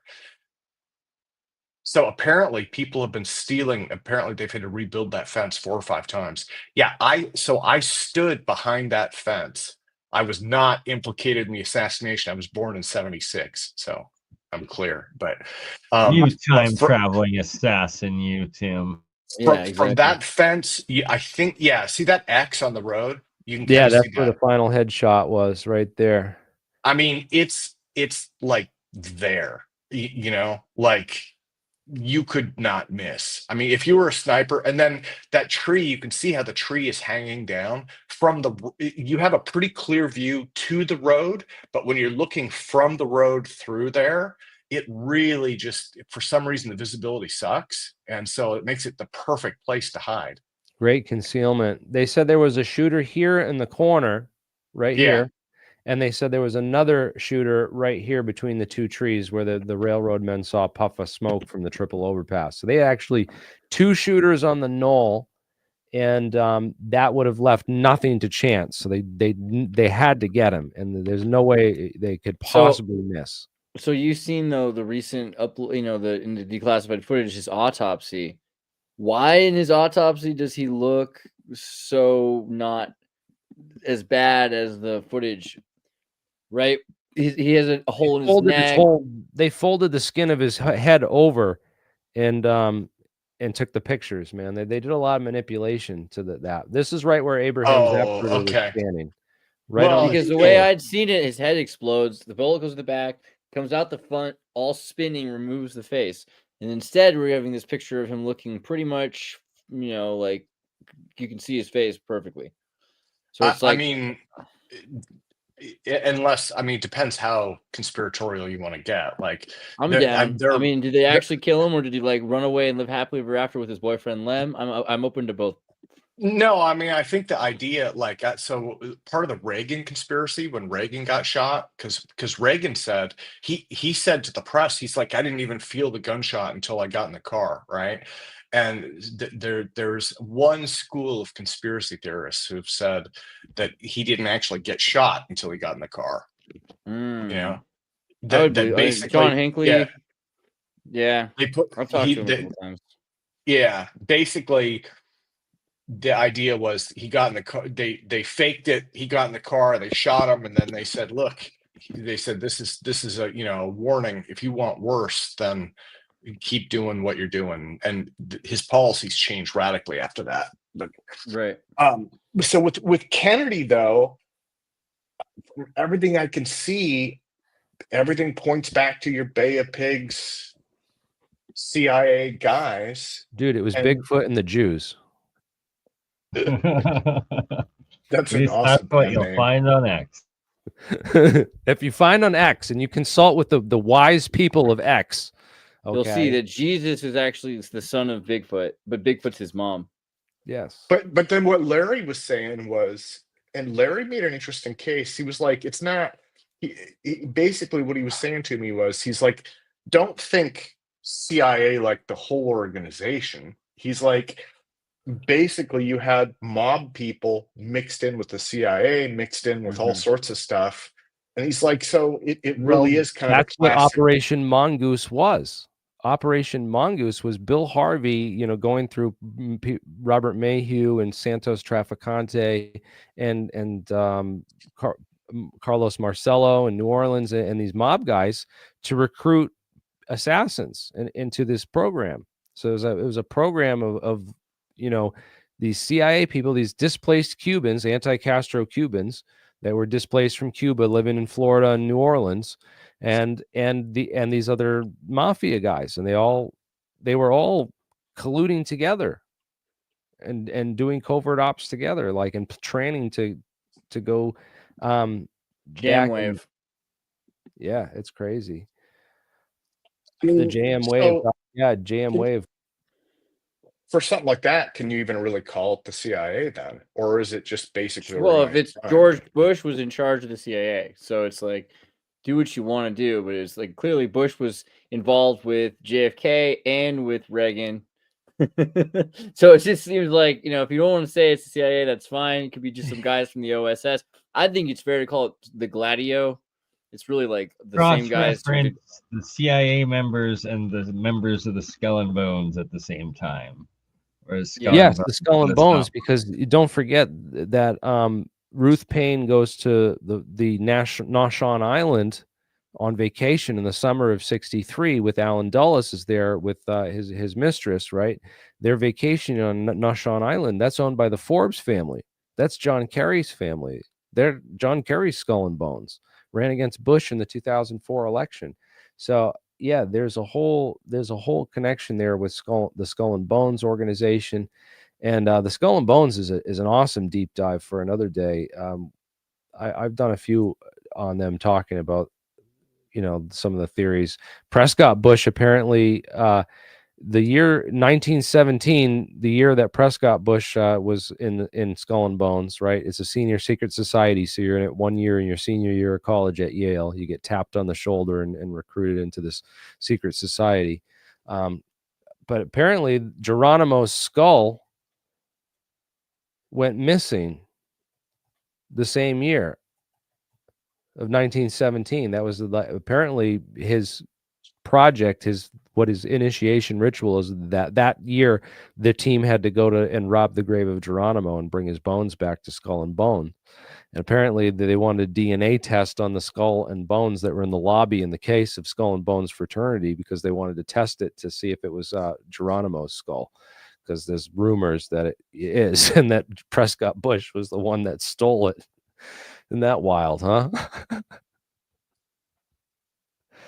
But you want to know what happened the year that George W. Bush graduated Skull and Bones? That summer Yeah. was the summer that John F. Kennedy Jr. died and his That plane summer. crashed. Isn't that interesting? So, another rabbit hole for you.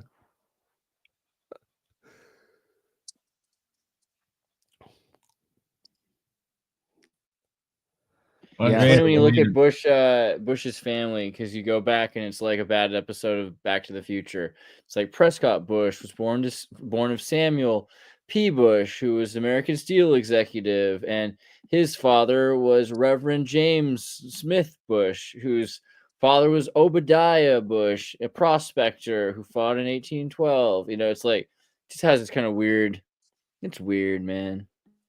Yeah, and then the Smedley Butler accuses the bankers plot, the business plot, right? It was the business plot, and a bunch of these groups got together and tried to set up a fascist dictatorship in the American government, and one of those people was Prescott Bush, and he funded the Nazi Luftwaffe, and he helped With money from funded the Hitler's Air Force. with gold rush money, right? Because Obadiah Bush was a 49er in the gold rush who had petitioned New York to leave the United States over slavery. Like, the whole thing is just shades of gray. It's crazy, dude. That's Prescott Bush with then Vice President Richard Nixon.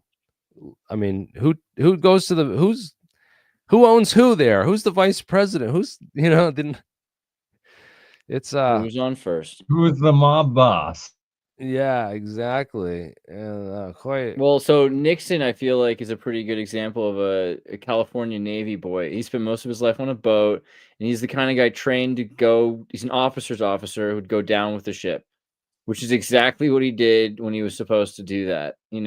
So I don't feel like Nixon is quite as bad as people like to say. He's just sort of played the part he was told to play. He's supposed to take responsibility for the whole team, for the boat. He does what he's told, right? Another But thing he that's wanted to be interesting. part of the Bohemian Grove and the Prescott Bush running around. It wasn't his thing.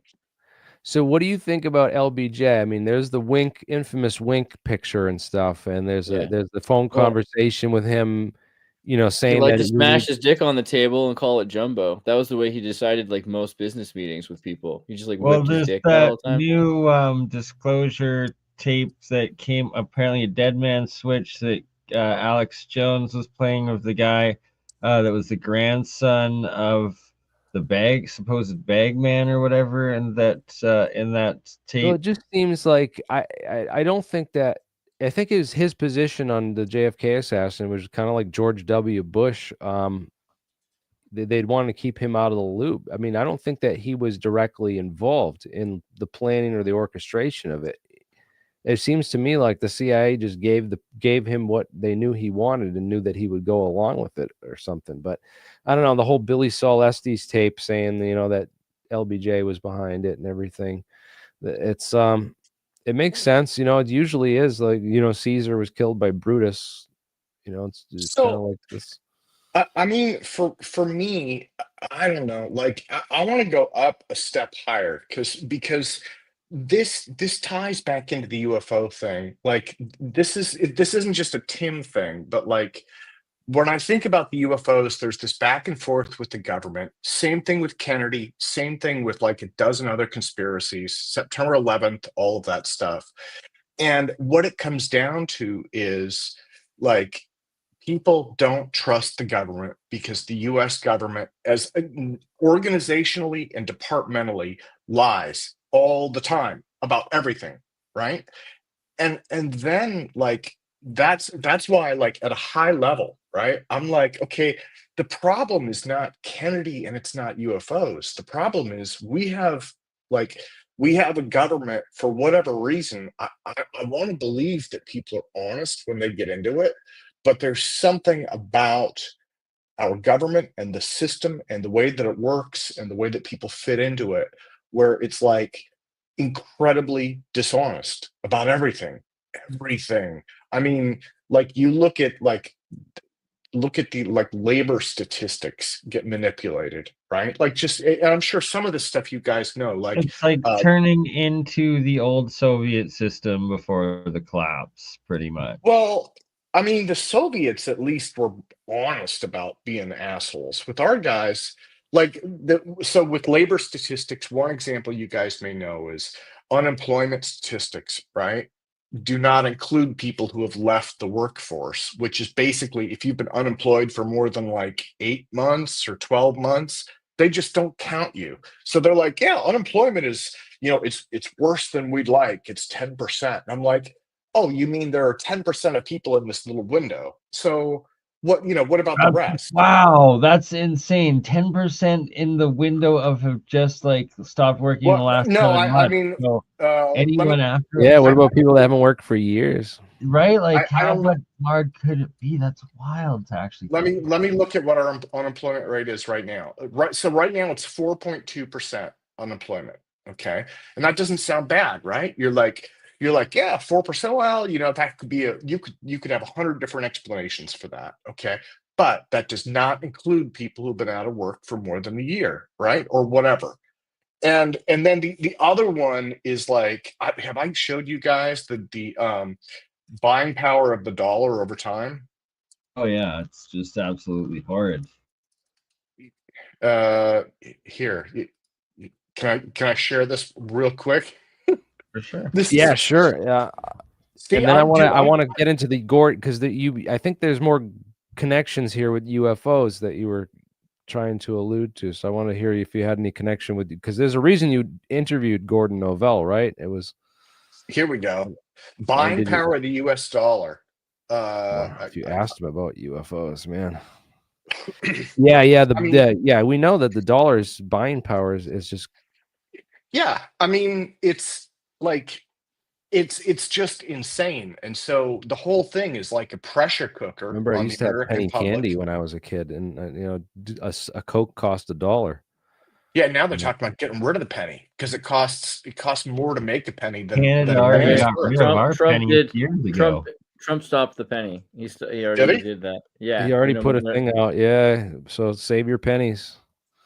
They're going to be gone soon. I mean, but when you get down to the brass tacks of it, like the U.S. government, maybe everybody does this. I don't know, but like I'm American, and as an American, like the U.S. government lies all the time. And my mother is part of the silent generation, and for her, she goes back to Eisenhower and the U-2 spy plane, and But it, presidents it lied goes before it that. goes But beyond just them lying. They hire journalists and they place journalists in positions and editorial positions to make sure that everybody lies and everybody repeats their lies and nobody tells the truth.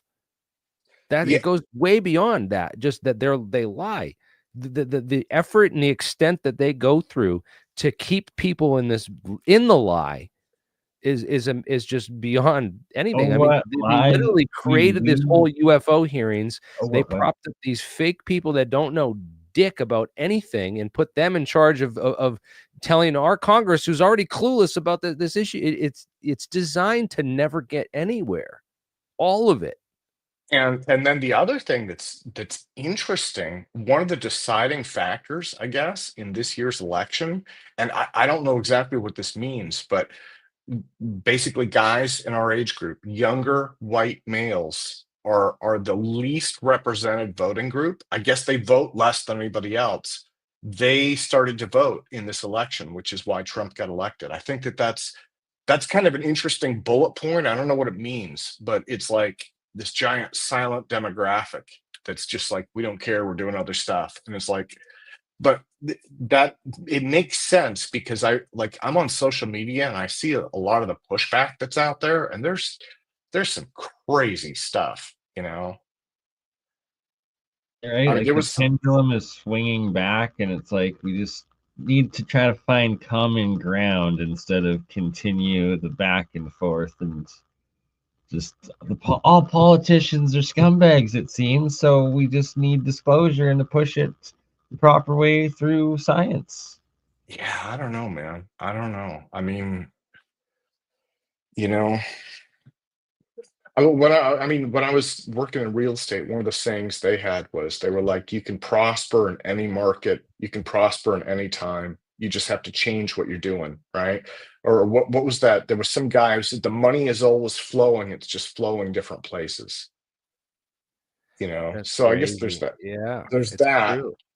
But so I like that idea. Like, even if it's going to hell in a handbasket, you can still live a good life. You can still take care of your family. But then As the rest of the world sinks, we're developing UFO technology so we can fly and, get on. And that's going to be the next major I think economic there is going to be a investment, right? push into this, and I think we need to be part of that effort to push science forward and bring these technologies out of this woodwork to a usable level. That's really what I've been hoping for with all this since I got it, been into this is that one day we can use this to change and make humanity a better place, and not just because I don't know, why are they covering it up and going through all this effort to cover up these technologies if I feel like all the technology is control? out there, but it's hard to read. And you got this internet AI scraping system, and that's maybe the best thing about AI. Really,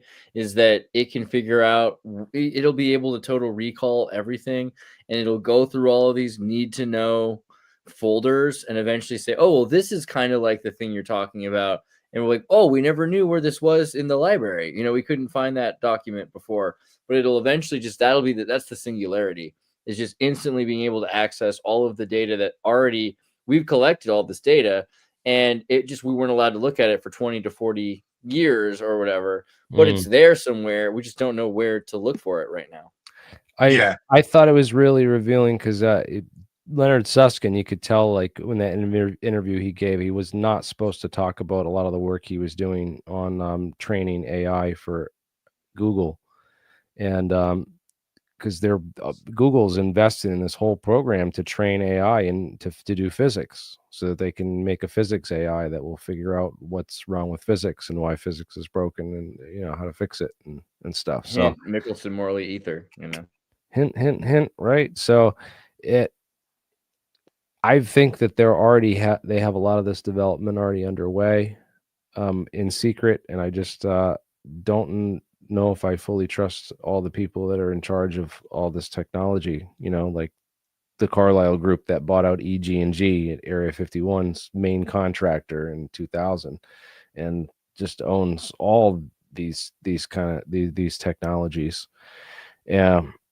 I just feel like there's a game that's being played on us with these astroturfed UFO celebrities that they've created and used to sort of control the field and create a limited hangout for people to think that this is the best information out there that they're getting access to, when it's I would go with that. I mean, the old timers are around and have been around. Some of it is like some of your old timers don't resonate with people, They're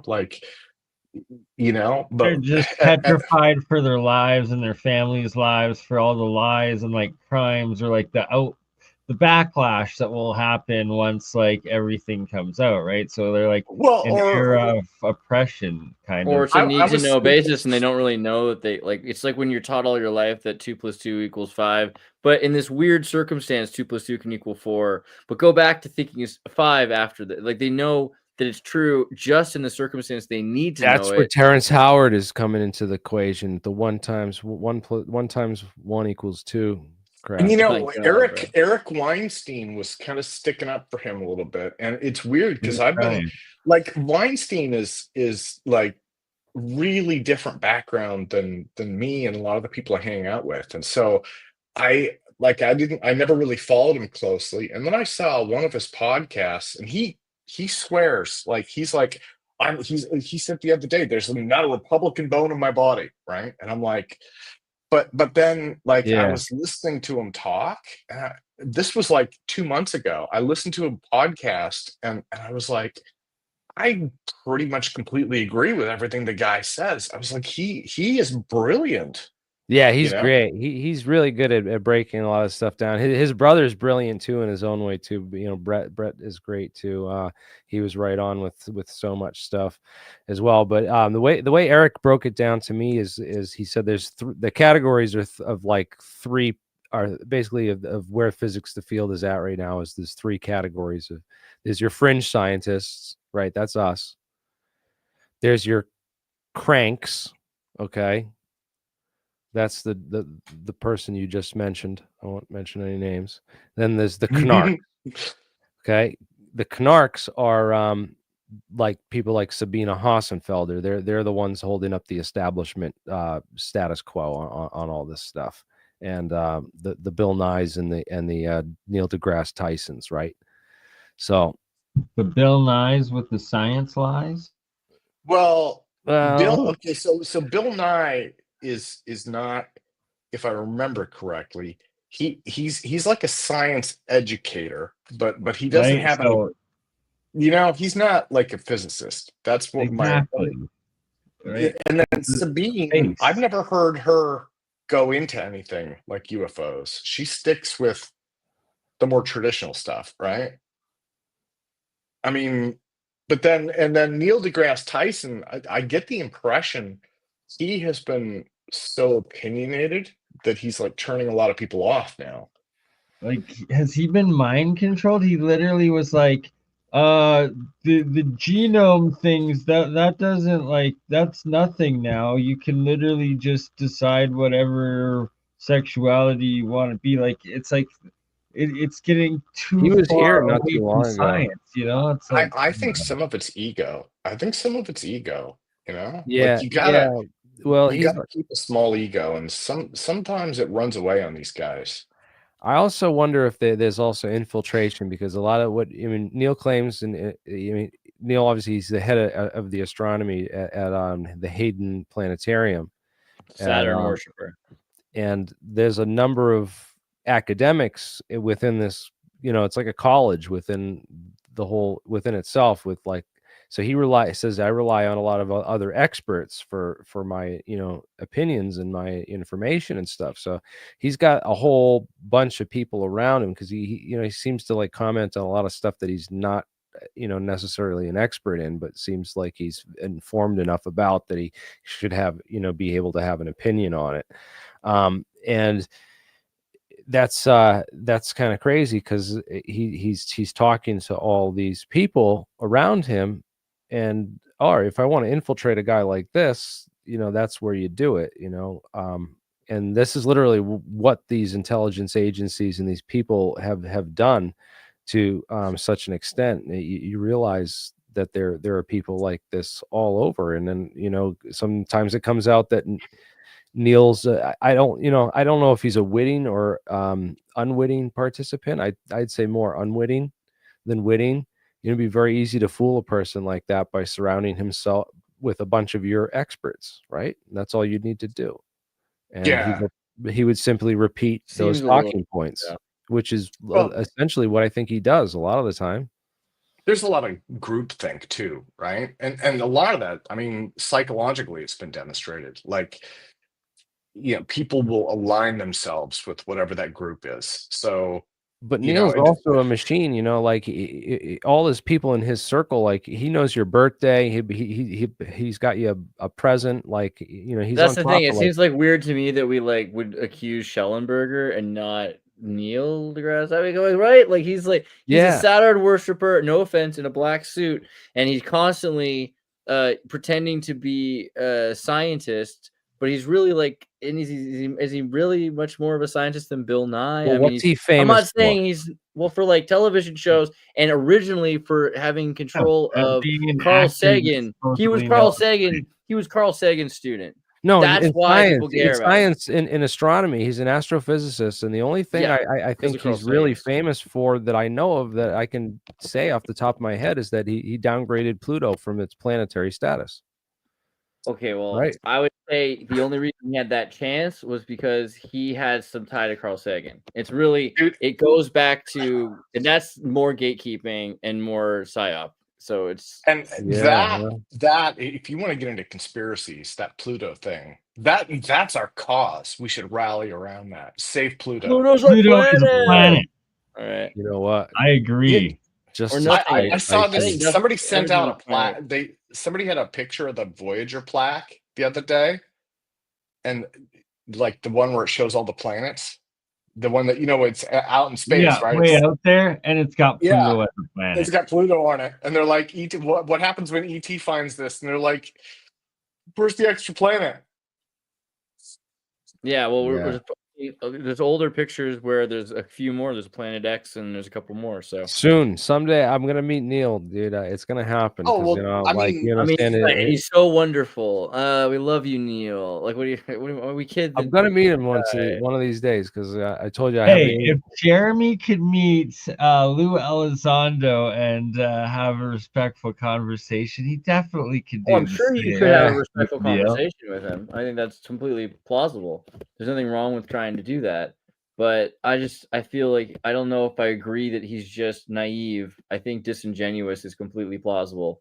And I don't know everything about the whole Neil deGrasse Tyson sexual assault thing, but there's a bunch of interesting stories about him with women that seem kind of shady. So I don't know. I'm sorry. I'm very I don't skeptical know, of this man. guy. Again, you have nobody from Epstein Island, real child rapists who've been arrested. Apparently Ghislaine Maxwell went on trial for trafficking children to nobody, and Russell Brand's just been arrested for rape charges going back to like 2005 Right. or But something. Neil deGrasse Tyson was cleared of all misconduct. Good for him. I'm just saying. Well, I hope Russell Brand is cleared as well too. I mean, that guy had like. Well, it doesn't really matter, all does it? over He's him. in Israel right now. They don't have extradition out of Israel. So. But it's just I don't know. Which Did is they cool actually because that arrest kind of him means or- that Russell Brand's probably not in MI6 or MI5 or in the Signals Corps. He's No, probably they're in trying to Mossad. take him out, man. Oh yeah, you think he's Mossad, huh? I mean, That's just because of why. that one movie, Get to the Greek, I feel like that's the only reason I think that. I think he's part of the Bigfoot clan because he is. That's for sure. He's super hairy, Right? We're gonna have to look into space-time wars, Nazis outside of the singularity, and Bigfoot because that's the only thing that we. You got me thinking about movies. If you I was gonna say this. Okay, avoid this movie. Did you see the previews for He's always got the Nosferatu? Oh He's yeah, a- for sure. Okay, I don't so think I I've saw the ever seen previews. a Russell Brand video where he's not showing off that friggin' carpet on his Just chest. Sasquatch fur. Yeah, Yeah. exactly. But Let's go, what about sorry. the Nosferatu movie? I always So wanted to I make a movie Naughty Feratu. I always felt like that could be a. So I haven't saw the seen that promos yet. for that, and I was like, "Oh, I'm so pumped! I want to watch that." Right, good vampire movie. They played it up, and man, I will tell you, I've been working on that movie for like 4 days. It is so boring and so slow. I can only do 15 minutes. It's that movie. Like I can only do Nice. 15 minutes at a time. So yeah, like if you Puts you want to time to sleep slow sort of thing. down, that is the movie for you. Like you turn that thing on and dude, time will just stretch out. Like how like sometimes if you get baked, things will take a really long time. Like if you got baked and watched this, like you would just be there for eternity. What It would I be just find be really ever.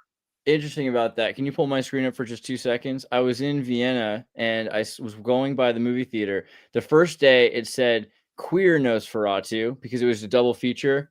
And then the next day it said Nosferatu, A Real Pain. And so for whatever reason, I just couldn't bring myself to watch Nosferatu. You know what I mean? Dude, yeah, don't, you know what? Don't trouble yourself. It is with a real pain, huh? I gotta go check it out if it's free. I mean, I don't know. I don't think I'll pay to rent it then. Probably won't You got to be able watch get Snow through it. Woke first, right? Snow Woke. Oh yeah, I haven't seen that one yet. I think I wish I that don't they would think let anyone me has. ruin their movies for them. If I could have made Snow Woke, JFK and Sasquatch and the Nazis would have been in there, and it would have been so much more popular. the one that I just watched, I shouldn't even admit this. In fact, I just started on it, so I'm not done. Beverly Hills Cop 4. Oh, great movie. Wait, 4? I don't know that one. Is that 4. Yeah, like it just came out a couple of years ago. My and God, then I really? was watching, yeah, and the part that gets me is like, I'm like, Eddie Murphy, that the first one came out like 40 years ago, right? And I'm like, Eddie Murphy, number one, he doesn't look that much older. I'm like, he looks maybe 20 years older. He doesn't look 40 years older. I'm like, that's insane. But then I was like, Hollywood has serious issues. If you're remaking Beverly Hills Cop, like you've hit rock bottom. Stop. Yeah, right, that's Number crazy. 5, right? Like that's all they're doing now. There is a nothing new Looney Oh. Tunes movie I would recommend randomly called The Day the World Blew Up, The Day the Earth Blew Up. Have you guys seen this yet? It's actually I don't know how many of you spend your time watching Looney Tunes movies, but I think there's something for kids they don't bother censoring as much. And this is about aliens that attack while Porky and Daffy are working at a chewing gum factory, and then the chewing gum is used to take over the human race by these zombies. And then Porky Pig's got this girlfriend who works in a It's synthetic the aspartame chemical company. sucralose. Yeah.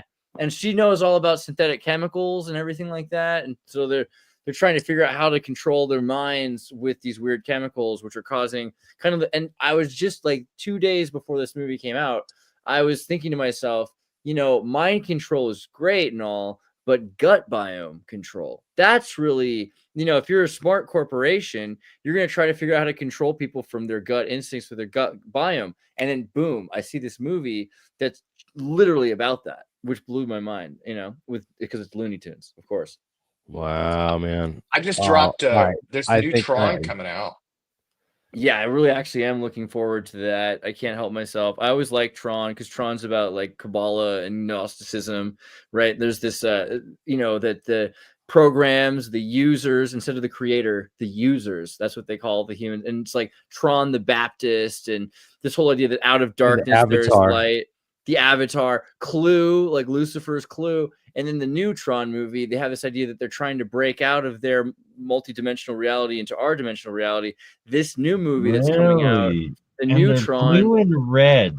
All these Right. blue And- beings and red beings. but the new movie has Yeah. Jared Leto as like a Mobius character that comes out of Tron, and he's supposed to be some sort of a, I don't know, like a program that is in our, like, materialized in our real world. So it's this major contact between the spirit realm and our realm, which is basically demons, our aliens, our future time, like outside of time, first contact. This is a first contact movie that they're making right now, and that seems interesting. And then they're making a new Matrix. And Another God, new what one. other? Yeah, another new. And I actually liked. I know it's weird. I liked Old Guy Matrix with Keanu. Yeah, I was okay and with what- it. I Oh, was yeah, okay with that's it because the way they set it up was like, look, they're gonna make this movie without us if we don't take over now. So we're gonna make what movie we want to make and call it The Matrix, because that's what they were gonna do anyway. They were gonna just make their own movie and call it The Matrix. So why don't we do that? And the part, yeah, there was a couple things that kind of blew my mind. One of them is basically they just admit that it's like a reboot, and they're talking about, yeah, this is like a total fucking reboot. And I'm like, oh, sorry, I shouldn't swear on YouTube, but I'm like, okay, it's a total reboot. You know that going into it, and then it's like, how do you work around that, And then the other part was they openly talked about, like, in that beginning scene, they're like, what is it that makes it a Matrix movie? It messes with your head. And I'm like, how do you tell people that it messes with their head and then mess with their head? But I think they kind of pulled that off, So I don't know. I thought it was pretty good. Someone just said that they remade Naked Gun with Liam Neeson. I saw the poster and I thought it was a joke meme. You're telling me this is real? You're not joking? Not joking? That's crazy. Yeah, Seth MacFarlane apparently has made that. That's insane. Wow. What a All loser. right, guys. Well, I think we're gonna have to wrap it up here because I have to Yeah. get going to bed. We're past Bernie's it. got work, and Thanks I'm for letting tired. me in, guys. But Tim, Oh, let's do a show again absolutely. soon. It's been too long, and I'm glad you showed up. Sorry it was late for you to join, but let's do it Yeah, again. let me know, man. it's Well, been Yeah, thanks for Absolutely. having me on, guys. Always, Always a pleasure. Yeah. Let's do this definitely. all Thanks again. thanks for joining us. And guys, Tim Ventura, altpropulsion.com, Andreas at andreas.me, and aliensciences.com. And of course, Weekend at Bernie's podcast. Streaming excellence, That's right. indeed. Guys, like the stuff, awesome. I support learned a these lot people. tonight. I hope everyone else learned a lot tonight. And I have a whole bunch of cool movies to go watch. I'm going to go watch that Looney Tunes one tonight. It's worth it. I swear to God, it's worth it. Do it. Actually, maybe I'll Yeah. watch Nosferatu to put me to bed. But yeah, Dude, it's that slow. It's a Like, chore. Oh my God. It's like the gravitational pull of a black hole slows time. It's like that, dude. What about Malkovich's vampire movie? John Malkovich has that movie about making Nosferatu that has Eddie Izzard as Nosferatu's, like, as the actor. Watch that one. What's that movie called? Malkovich vampire. Really quickly, I'll just get it. It's called Shadow of a Vampire, made in 2000. That movie's pretty good. I highly recommend that one. All right. yes. And I'll be watch sure them to all. subscribe to all the channels, Alt Propulsion. And where can I find that Gordon Novell? No, because that never. Oh, the interview that I did with him. Yeah, is that anywhere we could listen? It I mean, might be on. obviously it's. Yeah, that was like 2012. It might be on Alt Propulsion. I mean, Yeah, I know I have backups of it, but again, what he You said. must re-premiere it. Yeah, what you should Gordon- we should re-release it soon here and do a JFK day. He was like I should put the unedited version up at some point. The problem is, like, number one, he swore just every other word, and then number two, he was like hardcore, like racist, sexist, everything ist, right? All right, Like, we are uploading it to Rumble You know on what's crazy is the anniversary of JFK. That's what we got to do. you know what else It's is on random that I Rumble. learned today is there's another racist Southern guy that wrote a song about Jim Garrison, and I never knew that he wrote a song about the Kennedy assassination. But there's this guy. He wrote all this racist music in the '60s. I mean, And, there's different kinds of like there's different. I know this sounds weird, but like there's different kinds of like racist people. Yeah, And I'm actually racist about Sasquatch. So well, no, I mean, like, a lot of people like are racist, and they kind of like they know socially it's unacceptable. But like Gordon, the thing that got me, not to be mean to him, right? Because I guess it was cultural or whatever. But like, I was born in '76, and so these folks were on the way out when I was a kid. But I remember meeting a few of them, and he was one of them. They were just like openly, unapologetically racist and sexist. Same thing with women too. It was just anybody he didn't like, and he would go in details. But the part that gets me is like they didn't clue in on the fact that it's like, okay, these are not cool beliefs to have in this day and age, number one. And it's even less cool to just talk about it openly. So just, so he was the guy where you're having a conversation with him and he'll just drop something and you just stop and you're like, you can't say that. But like they do, that's just, that's their reality. So we're going to stream it to Kick, we're going to stream it to Twitch, and we're going to stream it to Rumble, where all the politically inappropriate content Sasquatch goes. power. Yes, dude, I think all of those would just basically catch on fire, right? Like it would be. I think it would trend. He was working with Mark McCandlish was it Mark McCandlish? He was driving. I called him one time and he was driving across, like he was going from Utah to California looking for UFO stuff. And I think it was related to McCandlish's UFO. Gordon Novell. Yeah, so he's into UFO stuff. That's weird. That's even more interesting. Right towards the end, like maybe the last 10 years or something. I mean, he was working on some project, but I never did get the details on it. So very cool. Well, that's unfortunate. I'm sure we'll if anyone can figure out this stuff out, this team will be the ones to do it. And this is just awesome to see Sal Pays out there as well, still in the game, sharing information. And it's going to be we're still in for a wild ride, man. We still got a lot of science to explore and investigate, and a lot of reporting to do when that science does break, because we've already discussed a lot of it here and broken a lot of amazing stuff in the last 5 years. And even though it doesn't get the attention it deserves because of the algorithm and the censorship, yeah, that we've been providing facts and evidence for like And the 5 years. racism against Sasquatch. We joke around. Yeah, you have to have a sense of humor about some of the stuff, and you can't be completely just non-silly people, right? It's got to be real science. Test We it. have a statue of Sasquatch in the little town I live in. I'm not sure why they put that in there. It's more of an Oregon thing than a Washington thing. I mean, it's part of our Northwest tradition, but I mean, like, Oregon claims that, right?